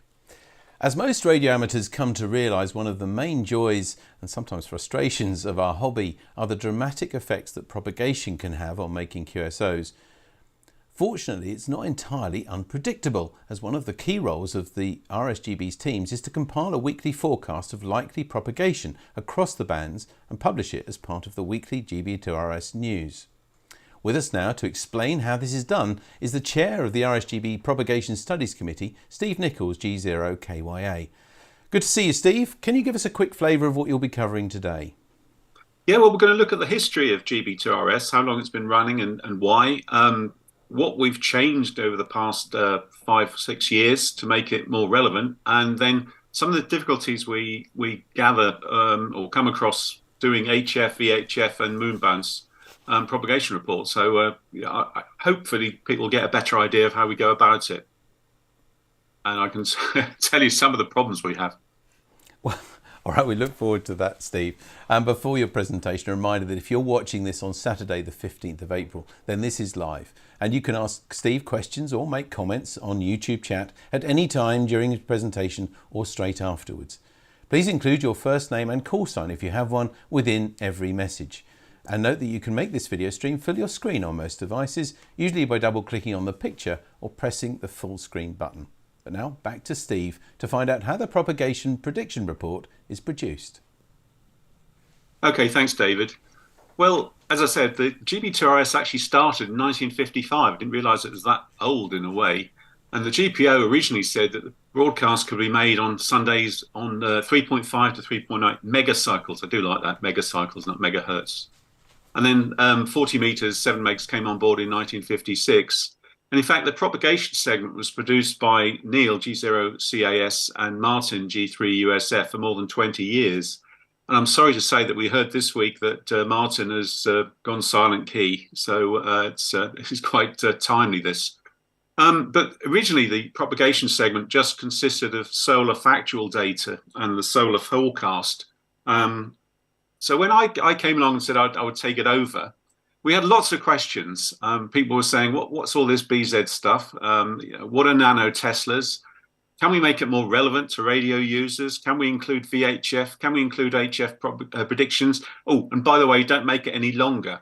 So that was the difficulty we had, is that how do you keep it within about 500 words and cover all this? So I think the first decision I made was to try and make it more relevant to amateur radio, or to make it more relevant, to the communication side of it and less of the solar factual data. And we've been doing this now for about 3 years or so.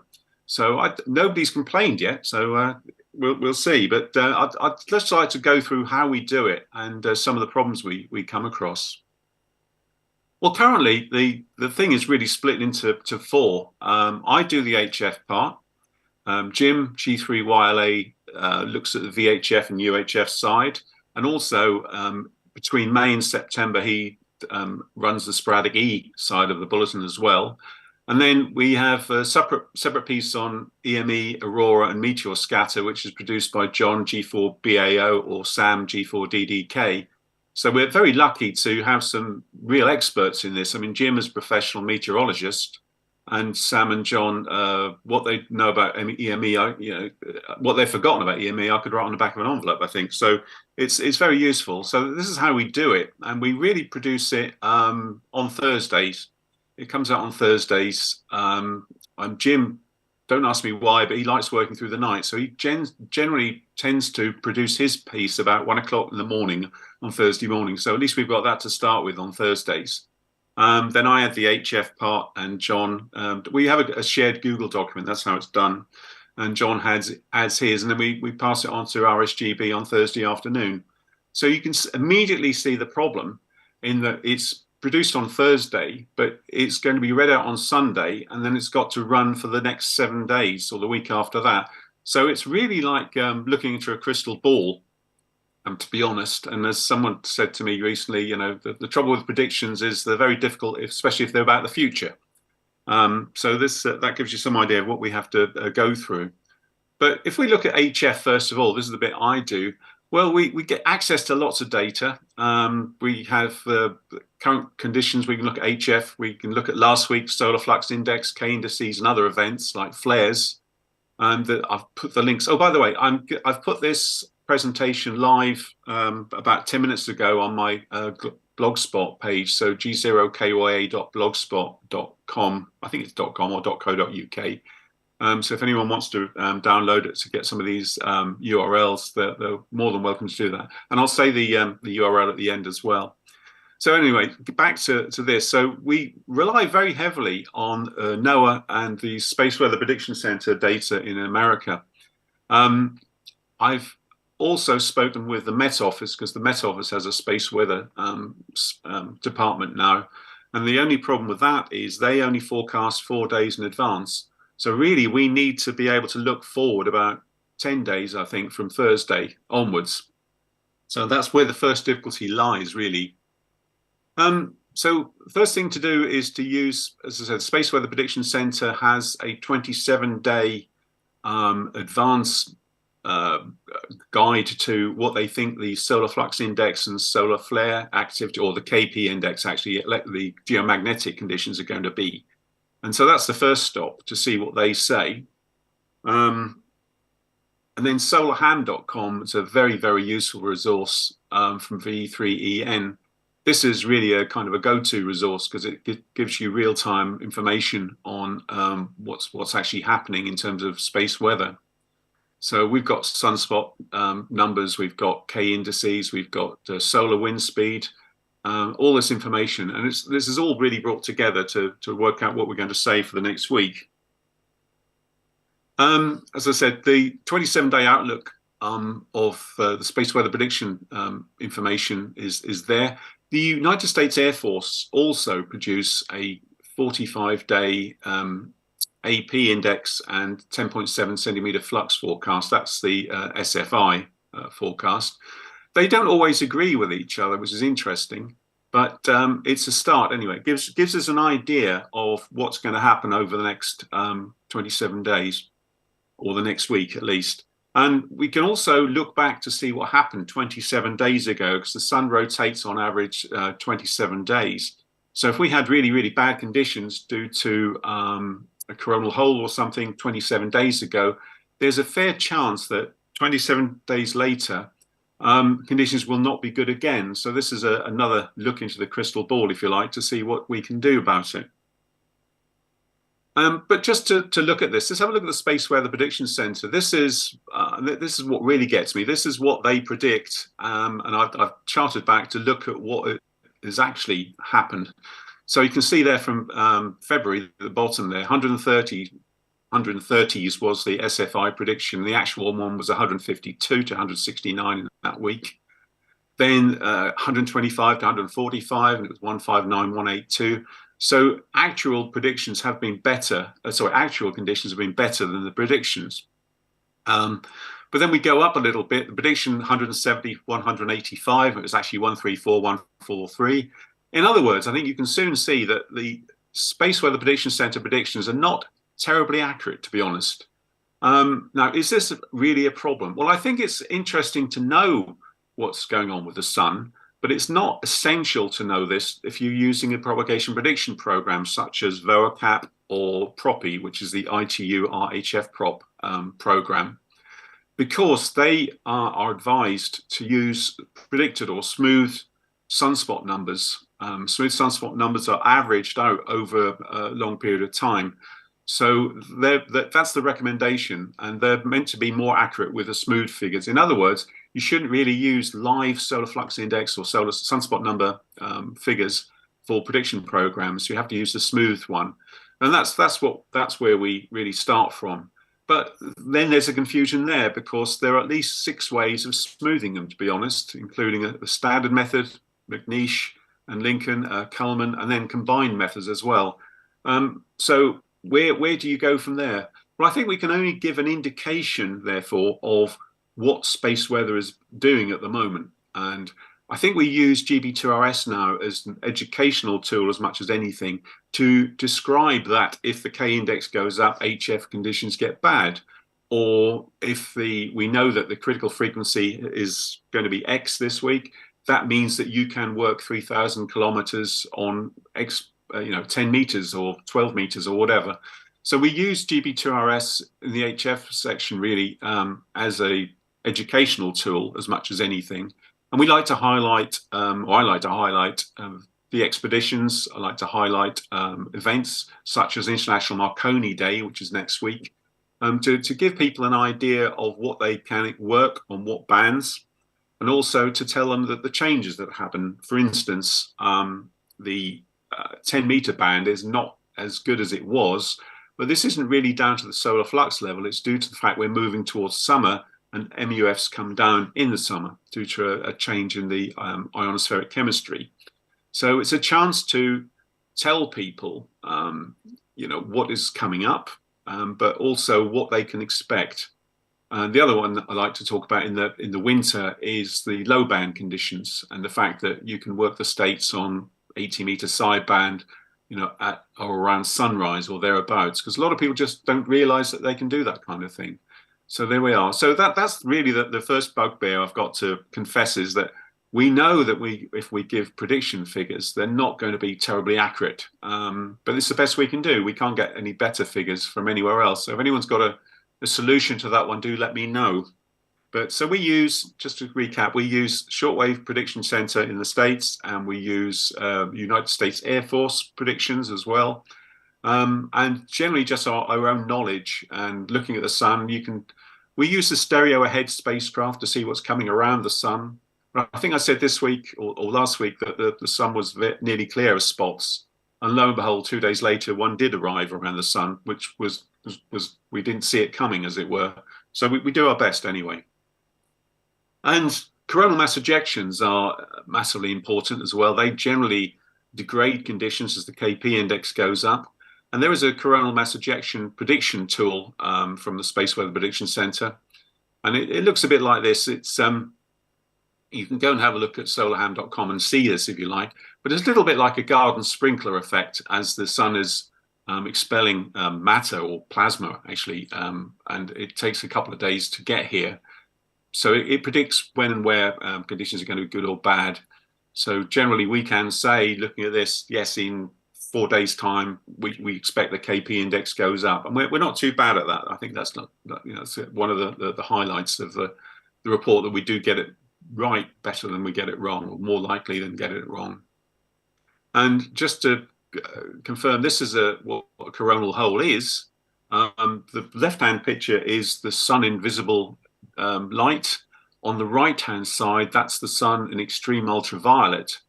And you can see these dark patches, which are really areas where there's open magnetic field lines, which allow plasma to flow out. So basically, I would say that coronal holes are bad for propagation, and they generally make the KP index go up as the plasma hits the Earth.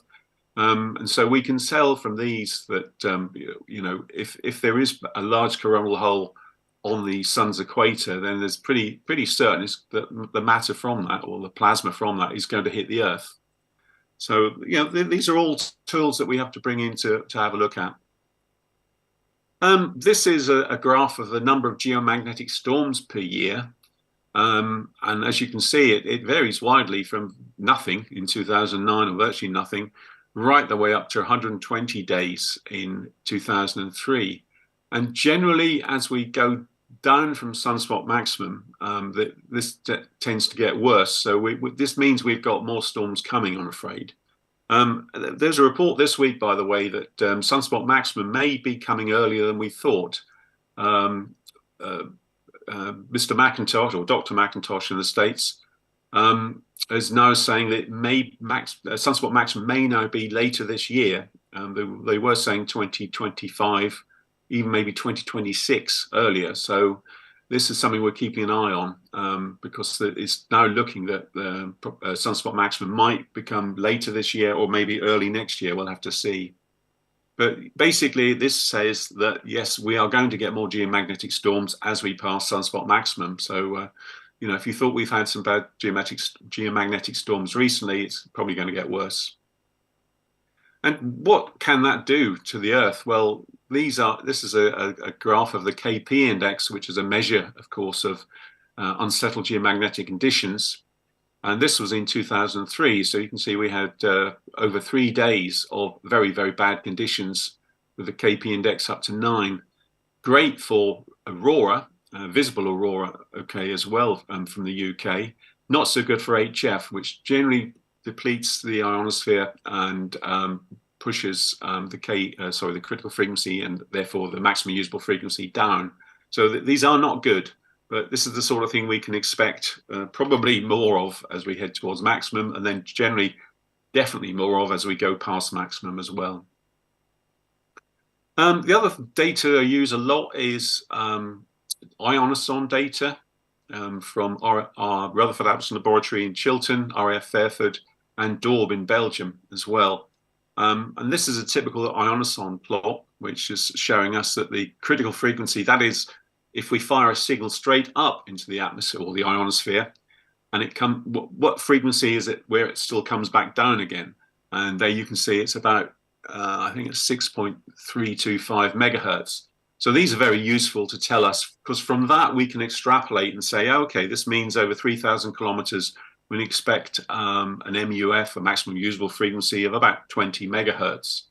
So they're very, very useful things, but they're not easy to read. And obviously these come up every kind of 15 minutes. So Jim Bacon, G3YLA, took this data and we discussed a lot of ideas, and he came up with something called PropQuest. And PropQuest actually plots the critical frequency in real time. So from this, the critical frequency is the red channel you can see at the bottom there. And then he's got these extrapolated 100, 500, 1,500 and 3,000 kilometer plots at the top there. So you can see the effects of solar flares very easily because the MUF drops. But it's a terribly useful thing, and there's also an archive of these as well. So you can see, looking at this, that the MUF rises from sunrise, which is what you'd expect, peaking around about midday or slightly after, and then going down to sunset, and as the MUF then drops below, into nighttime. So again, this is one of the tools we use, PropQuest, a very useful tool to work out the critical frequency, which is in itself is not terribly useful, but if you then extrapolate that to 100 kilometers and 3,000 kilometers, you can work out the sort of distances that you can work on various bands. And this also explains why sometimes when we've got low sunspot numbers, maybe you can't work somebody on 80 meters, 100 miles away, but you can hear Europe and you think, well, that's weird. Why is that? Well, Europe on 80 meters would be a lot lower angle of takeoff needed to work Europe compared with around the UK. And this shows it in detail as to what's going on. And it just means that the critical frequency is too low to work NVIS or near vertical incidence sky wave contacts around the UK. But you can work further afield. You could work Europe or even further than that. So it's, again, a nice tool to have, and one that we use a lot. We use the vocap.com online program now, and Proppy. I'll show you the Proppy URL in a minute. These are excellent tools to make propagation predictions of what's going on. And again, part of the armory of tools we've got for GB2RS. For instance, I can tell you now that maybe in November you were working lots and lots of Americans on 10 meters, but you may be finding that's now dying out as propagation shifts because the sun is now going, well, it's above the equator now, isn't it? And as we head towards summer, you probably find that as from March, it was quite good for north-south paths. And then as we get further into the summer and the summer anomaly, as it were, MUFs come down, and 10 meters may not be so good for long distance work, but then come again September, it will improve again. So these are things you can all show yourself with vocap or Proppy. And that's both useful tools, I think, with GB2RS propagation report. This is a vocap propagation prediction from mine to New York. And it just shows you that you can work there from around about midday. When was this? This is all April, beg your pardon. You could work the New York from the UK from roughly midday to maybe 6 o'clock in the evening on around about, well, that was about 20 meters. Yeah, 14 megahertz, maybe 15 meters. So again, it's very useful to use the vocap point-to-point predictions or the Proppy point-to-point predictions to work out the best times to work places. And Proppy also has, well, they both have an area prediction, so it shows you don't have to do point-to-point. It will show you from your your location, your QTH, how far you can work on what band as well. So that's HF really. Now, what about VHF? Well, this is where we go over to Jim, G3YLA, who supplies the VHF weather model report really. And he says there's a huge amount of weather data out there, and he needs to extract what matters for propagation. And he concentrates on well-supported indicators. And they have long lead times up to 10 days, and he has multiple runs of the model. Now, just to give you an idea, Jim owned, I think, was a part owner of WeatherQuest, which is a professional meteorologist organization in Norwich, based at the University of East Anglia. So he has access to more data than I can shake a stick at. In fact, he can tell you within about 5 minutes when it's going to rain. So that's actually can be useful at times. But he was saying to me, well, yeah, this is an example, he said, of looking for tropospheric enhancement. And the chart on the left is a one-day advanced chart of whether we might get tropo on VHF. And then the one on the right, I think he calls it a spaghetti diagram, is a 12-day report on where we're going to have or could have tropospheric enhancement. So it just shows you the complexity of this. So you have to break it down a little bit and look at daily charts to work out the best times. This is, by the way, is a vertical profile, temperature profile. So it's very useful for working out if we're going to have temperature inversions. That's where it gets warmer as you get higher in the atmosphere, not colder. So from this, he can work out the best days for tropospheric enhancements around the UK.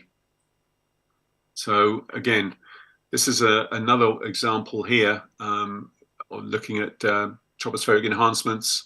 And he's saying that a timeline for any given location is a good way to see any changes in the week. So it might be better for maybe Scotland on Tuesdays or Wednesday. And also not so good maybe later in the week. And also where the propagation is going to lie, where the direction is to go. And also is looking at thunderstorms as well over the next week. So I know people like to complain about weather forecasts and it's not always being accurate, which I know winds him up no end. But so I think with Jim, we're trying to predict over the next 7 days or 10 days in our case, really, what days are we likely to get better tropospheric events and where are you likely to be able to work? For instance, I know from what he said this week is that next week should be a better opportunity for, should be better opportunities for tropospheric enhancement. And it's all coming from these charts, really. So much better weather next week, I think, and back time too, I might say. And other charts we can get, well, the William Hepburn charts shows where they expect or where he expects tropospheric enhancements to go to. I think here the redder it is, or is the more likely it is for tropospheric enhancements. So you can see there that it's not terribly good for the UK, but down in Biscay and that neck of the woods, at this particular point, there were good opportunities for tropospheric enhancements as well. And we mentioned, or in the AGM, we mentioned F5LEN, who's just won an award, a propagation award, the Les Barkley Propagation Award, for his work on VHF predictions. So there's another good site here for charts to show you where you are likely to get tropospheric enhancements on VHF. And, again, the URL at the bottom there, tropo.f5len.org, is another good one to use. And another one there, PropQuest. We're looking at sporadic E now. Now, generally, sporadic E, the the sporadic E season in the UK runs from about May to the end of August. We've not seen much of it yet, but as we head into May, so maybe another couple of weeks' time, you'll start to see 10 meters and 6 meter sporadic E opening up. And Jim is an expert on this as well, and uses data from the 300 megabyte jet stream information charts to plot where he thinks sporadic E openings might occur to. Sporadic E, I haven't really got time to go into it in too much detail here, but it's not solar related as such. It's meteoric debris in the upper ionosphere or upper atmosphere even, and it's wind shear that pushes these ions together into clumps. And so you get intense sporadic E openings, but they're very hard to predict, and they move very, very quickly as well. So this is, Jim does a blog every day in the sporadic E season, and there's sporadic E charts on propquest.co.uk as well. So again, another useful resource for sporadic E information. What about meteor scatter? Well, these are pretty well known as to when the big ones are going to be. So this is a list of the main showers that occur and when. And so this is useful information that comes from John as well and gets factored into GB2RS. So I think at the moment, where are we? There it's, night of April the 21st. So there we go. That's the next big meteor shower. We can expect some meteor action there. Okay, so let's finally go on to moon bounce. So John and Sam, G4DDK, and John, G4BAO, look after the moon bounce content for GB2RS as well. But one term we use an awful lot is the terms apogee and perigee. This is because the moon isn't in a circular orbit. It's in a slightly elliptical orbit. So there are times when the moon is further away than it is when it's at perigee. And so apogee is away, and that's the way I remember it, is apogee has an A and so is away. So apogee is the furthest point from Earth, in this case 406,000 kilometers. And then at perigee, when it's a lot closer, 357,000 kilometers. So there is quite a difference. And when the moon is at apogee, it's about 17%, sorry, 12, is it 12 or 17? I can't read it myself, 12% smaller than when it's at perigee. So that's the first term that I do explain it every now and again, but not every week. But this is why it is important to know whether the moon is at apogee or perigee. Obviously, perigee a lot closer, so that the losses go down a little bit. So that's the good time to do, moon bounce. But also where it is in the sky.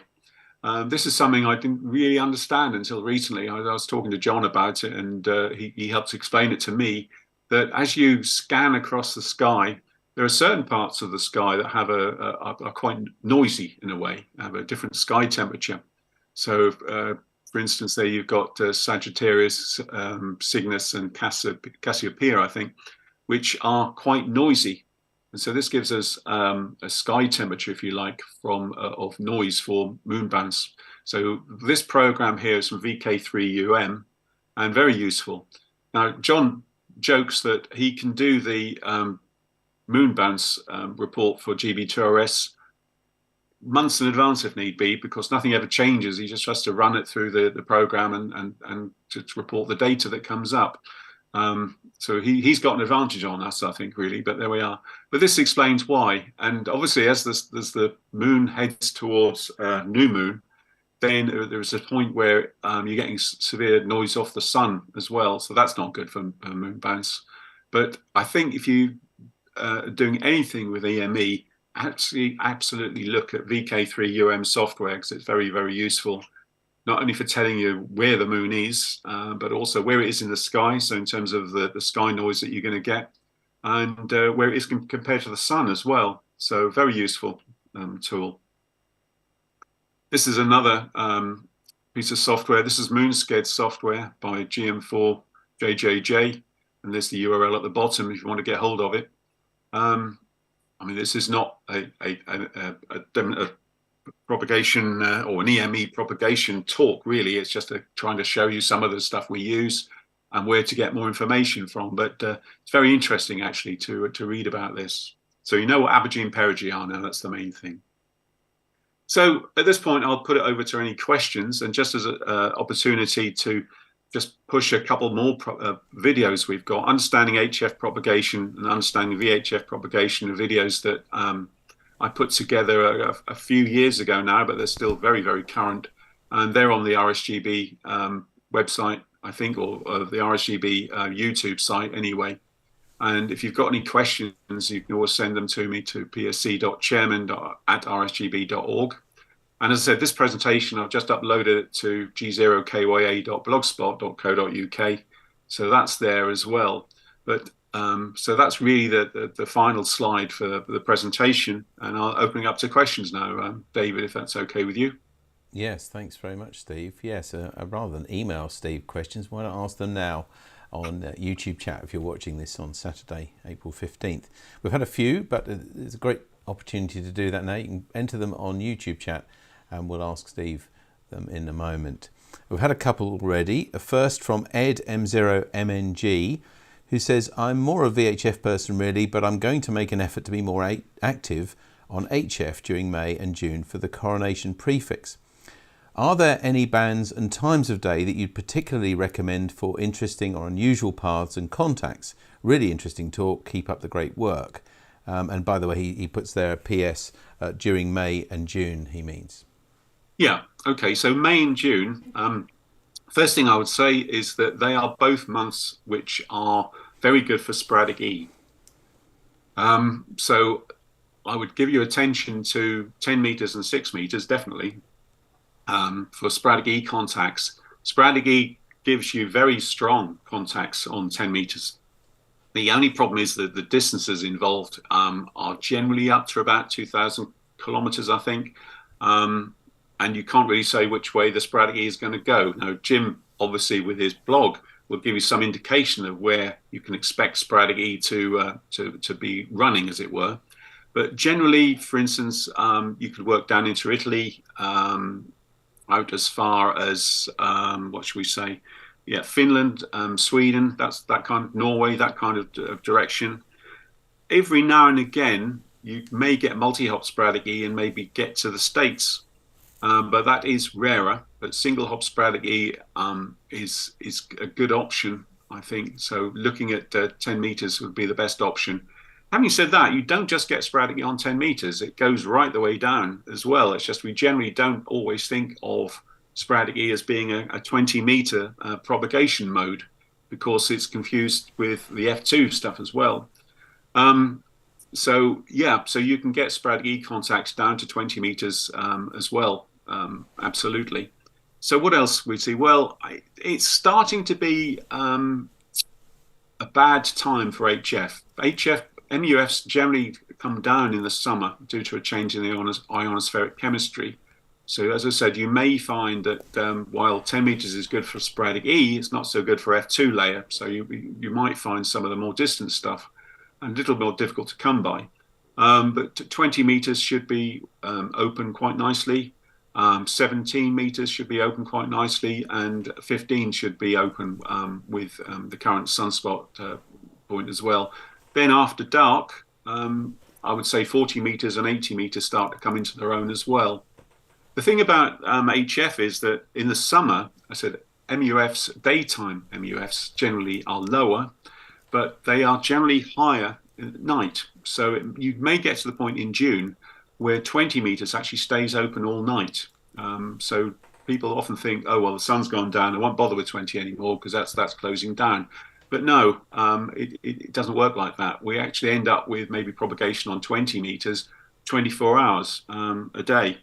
So I think if that helps, yeah, certainly have a look at a propagation prediction program like VOACAP, like PROPI. If you just Google PROPI propagation, that will take you to, I think it's soundbites.asia is the URL.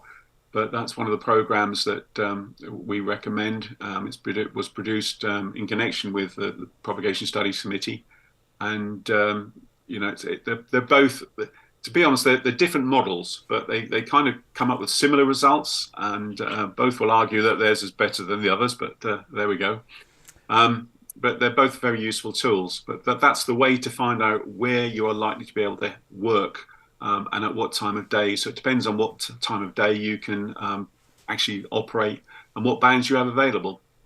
Indeed, thanks, Steve. Actually, Andy Cowley, 2E0REE, has put that he's been working 10 metres every day for 2 months.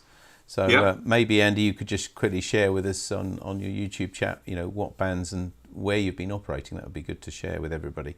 Don't forget. Sorry. Yeah, I was going to say, the way 10 metres have been running with the solar flux up there in the kind of 140s, 150s, 10 metres has been brilliant. But what I'm saying is that you may find that it now starts to tail off towards the summer. I know that we've not quite had so much transatlantic propagation on 10 metres. That has tailed off a little bit since maybe February, March time. But if it starts to die off a little bit, don't be surprised, because that's the way it goes. But you've got sporadic E to look forward to, so it's a good time to get your European country count up a little bit as well. Indeed, yes. Actually, your colleague, John G4BAO, has put a comment on here as well. He said, with EME, need to also remember moon declination. That determines the rise and set azimuth, how long the moon is visible and how high it reaches in the sky. This varies over the lunar month. And he says that enhanced tropo is rare, he should have added as well. He's also commented on something else, so I'll ask you another question here. Stuart, G2RS, has asked, on VHF and above, what is the relative importance of tropo enhancement versus aircraft scatter? Right, okay. I can, by the way, I can, just for an extra point, as they say, I can help you a little bit with something John said, and I ought to put that in because he's also tried to help you with that. John has said, Stuart, aircraft scatter is always there. Tropo is just a rare weather phenomenon. But anyway, I'm over to you, Steve, for your part. Well, of the answer. yeah, I mean, these people are doing aircraft scatter. It's not something I'd really look at. I think the thing about aircraft scatter is you can kind of tell which direction it's going to come from, but you've got to get the frequency right to scatter off aircraft, and it doesn't last very long as well. So that's one way of looking at it. Perhaps we should get someone to give a talk on aircraft scatter. That would be good. Tropospheric propagation. Well, the trouble is that the weather has been so rotten that we haven't had much tropospheric propagation, but I have it on good authority, i.e. Jim, that next week should be a lot better. So maybe next week is a time to start looking for tropospheric propagation or paths to open up. And yes, John, thank you very much. I didn't mention declination. I thought it was maybe too much for this one. But yeah, that's where the sun is, the moon is in relation to the ecliptic, I think. But those programs I mentioned both will tell you the moon's declination. Where is it above the horizon, basically, effectively, anyway. So yeah, thanks, John. Yes, thanks, John and Steve, for that answer. Paul Nichols, M0PVN, says, what is the longer-term forecast for HF? When are we expecting the next peak? Golden question, I bet. Oh, well, yes. Depends who you talk to. I mean, the NASA prediction panel originally thought it would be 2025, maybe 2026. But just this week, Scott McIntosh, Dr. Scott McIntosh has come up with his prediction, which says it could be as early as later this year or early next year, which is a little bit worrying in a way. But we'll have to see. I mean, Scott McIntosh is a solar physicist. And he's got some excellent ideas that he's put forward in terms of how the sun works, which is new. I know that talking to people, his work is very valued. So we have to listen to that. But the thing is, sunspot maximum, you never know you're there until you've gone past it in a way.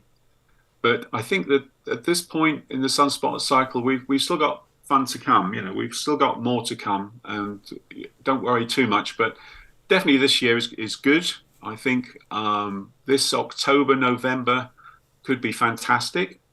and then October, November, maybe December as well. They are probably the best months for HF propagation in the Northern Hemisphere. So definitely that would be a good time. Next year, again, we got the spring, maybe February, March, April, springtime there. And then we'll have to see. I think we'll have to review where we are at that point, because it may be that at that point we're past solar maximum. It may be that we've got another year to go. But it's looking interesting that some of the experts are now suggesting that, solar maximum is coming a bit earlier than we thought.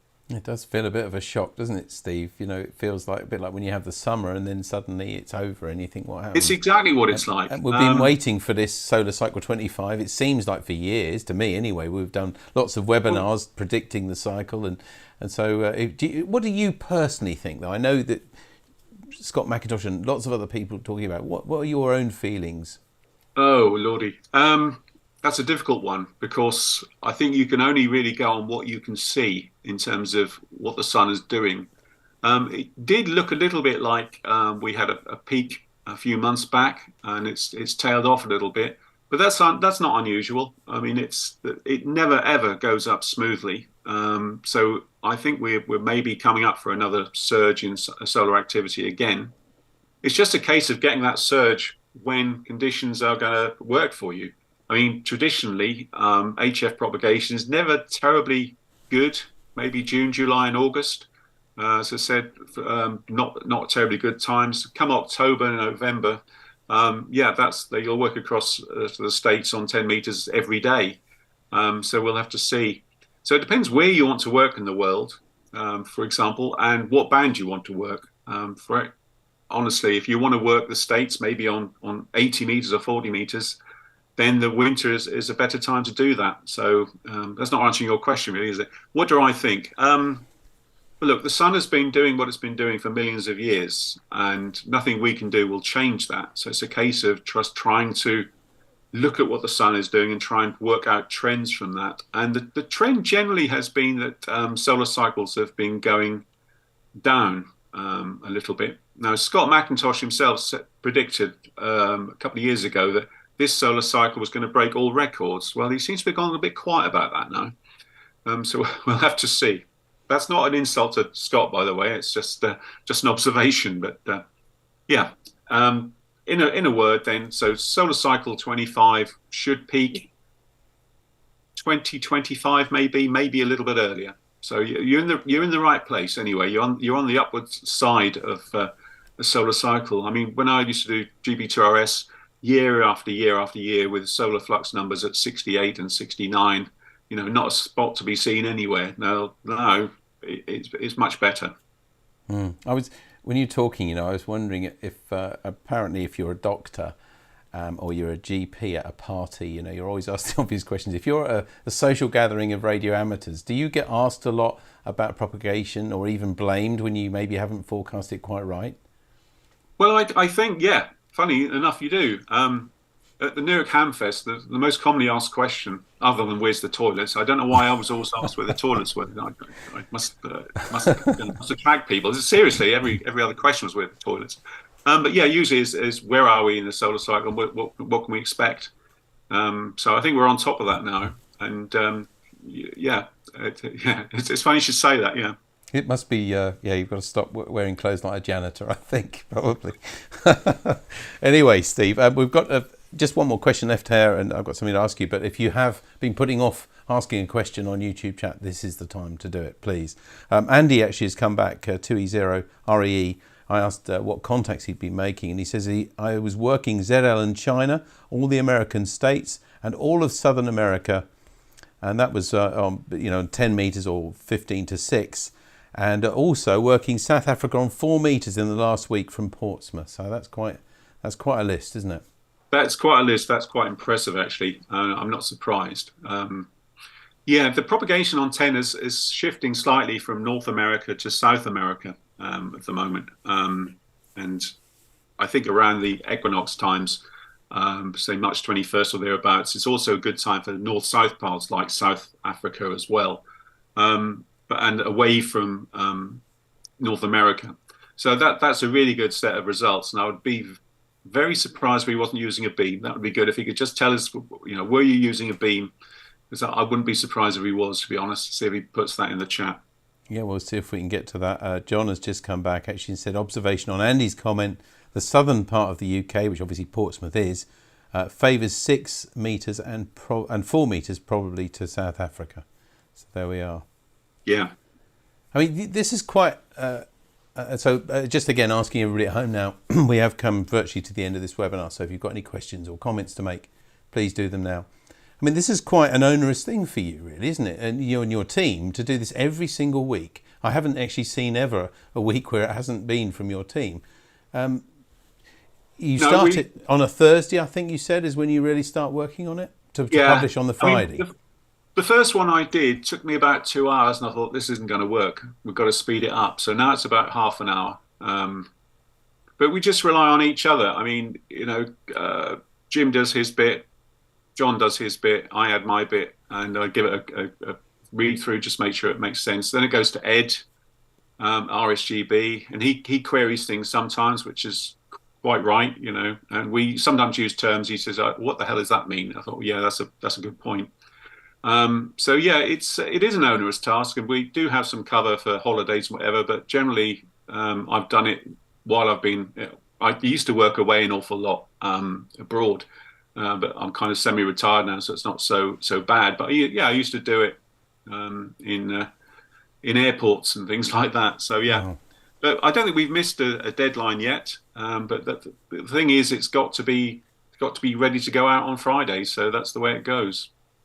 Yeah, it's an amazing commitment from you and your team. Thank you for what you do, because I know a lot of radio amateurs. It's probably one of the most important things they read from the GB2RS news every week is to see what they might be doing and where they might be working in their hobby. So really important. Thank you, Steve, and say your colleagues as well. Andy has put a note following up on your question. He says no beams, vertical and long wires. That's all, he said. So, well, that's really good. I mean, that just shows you to work the DX, you've got to be on the band, and he's obviously taking that to heart. But yeah, 10 meters has been fantastic, having been quiet for years and years, really, and I hope it continues.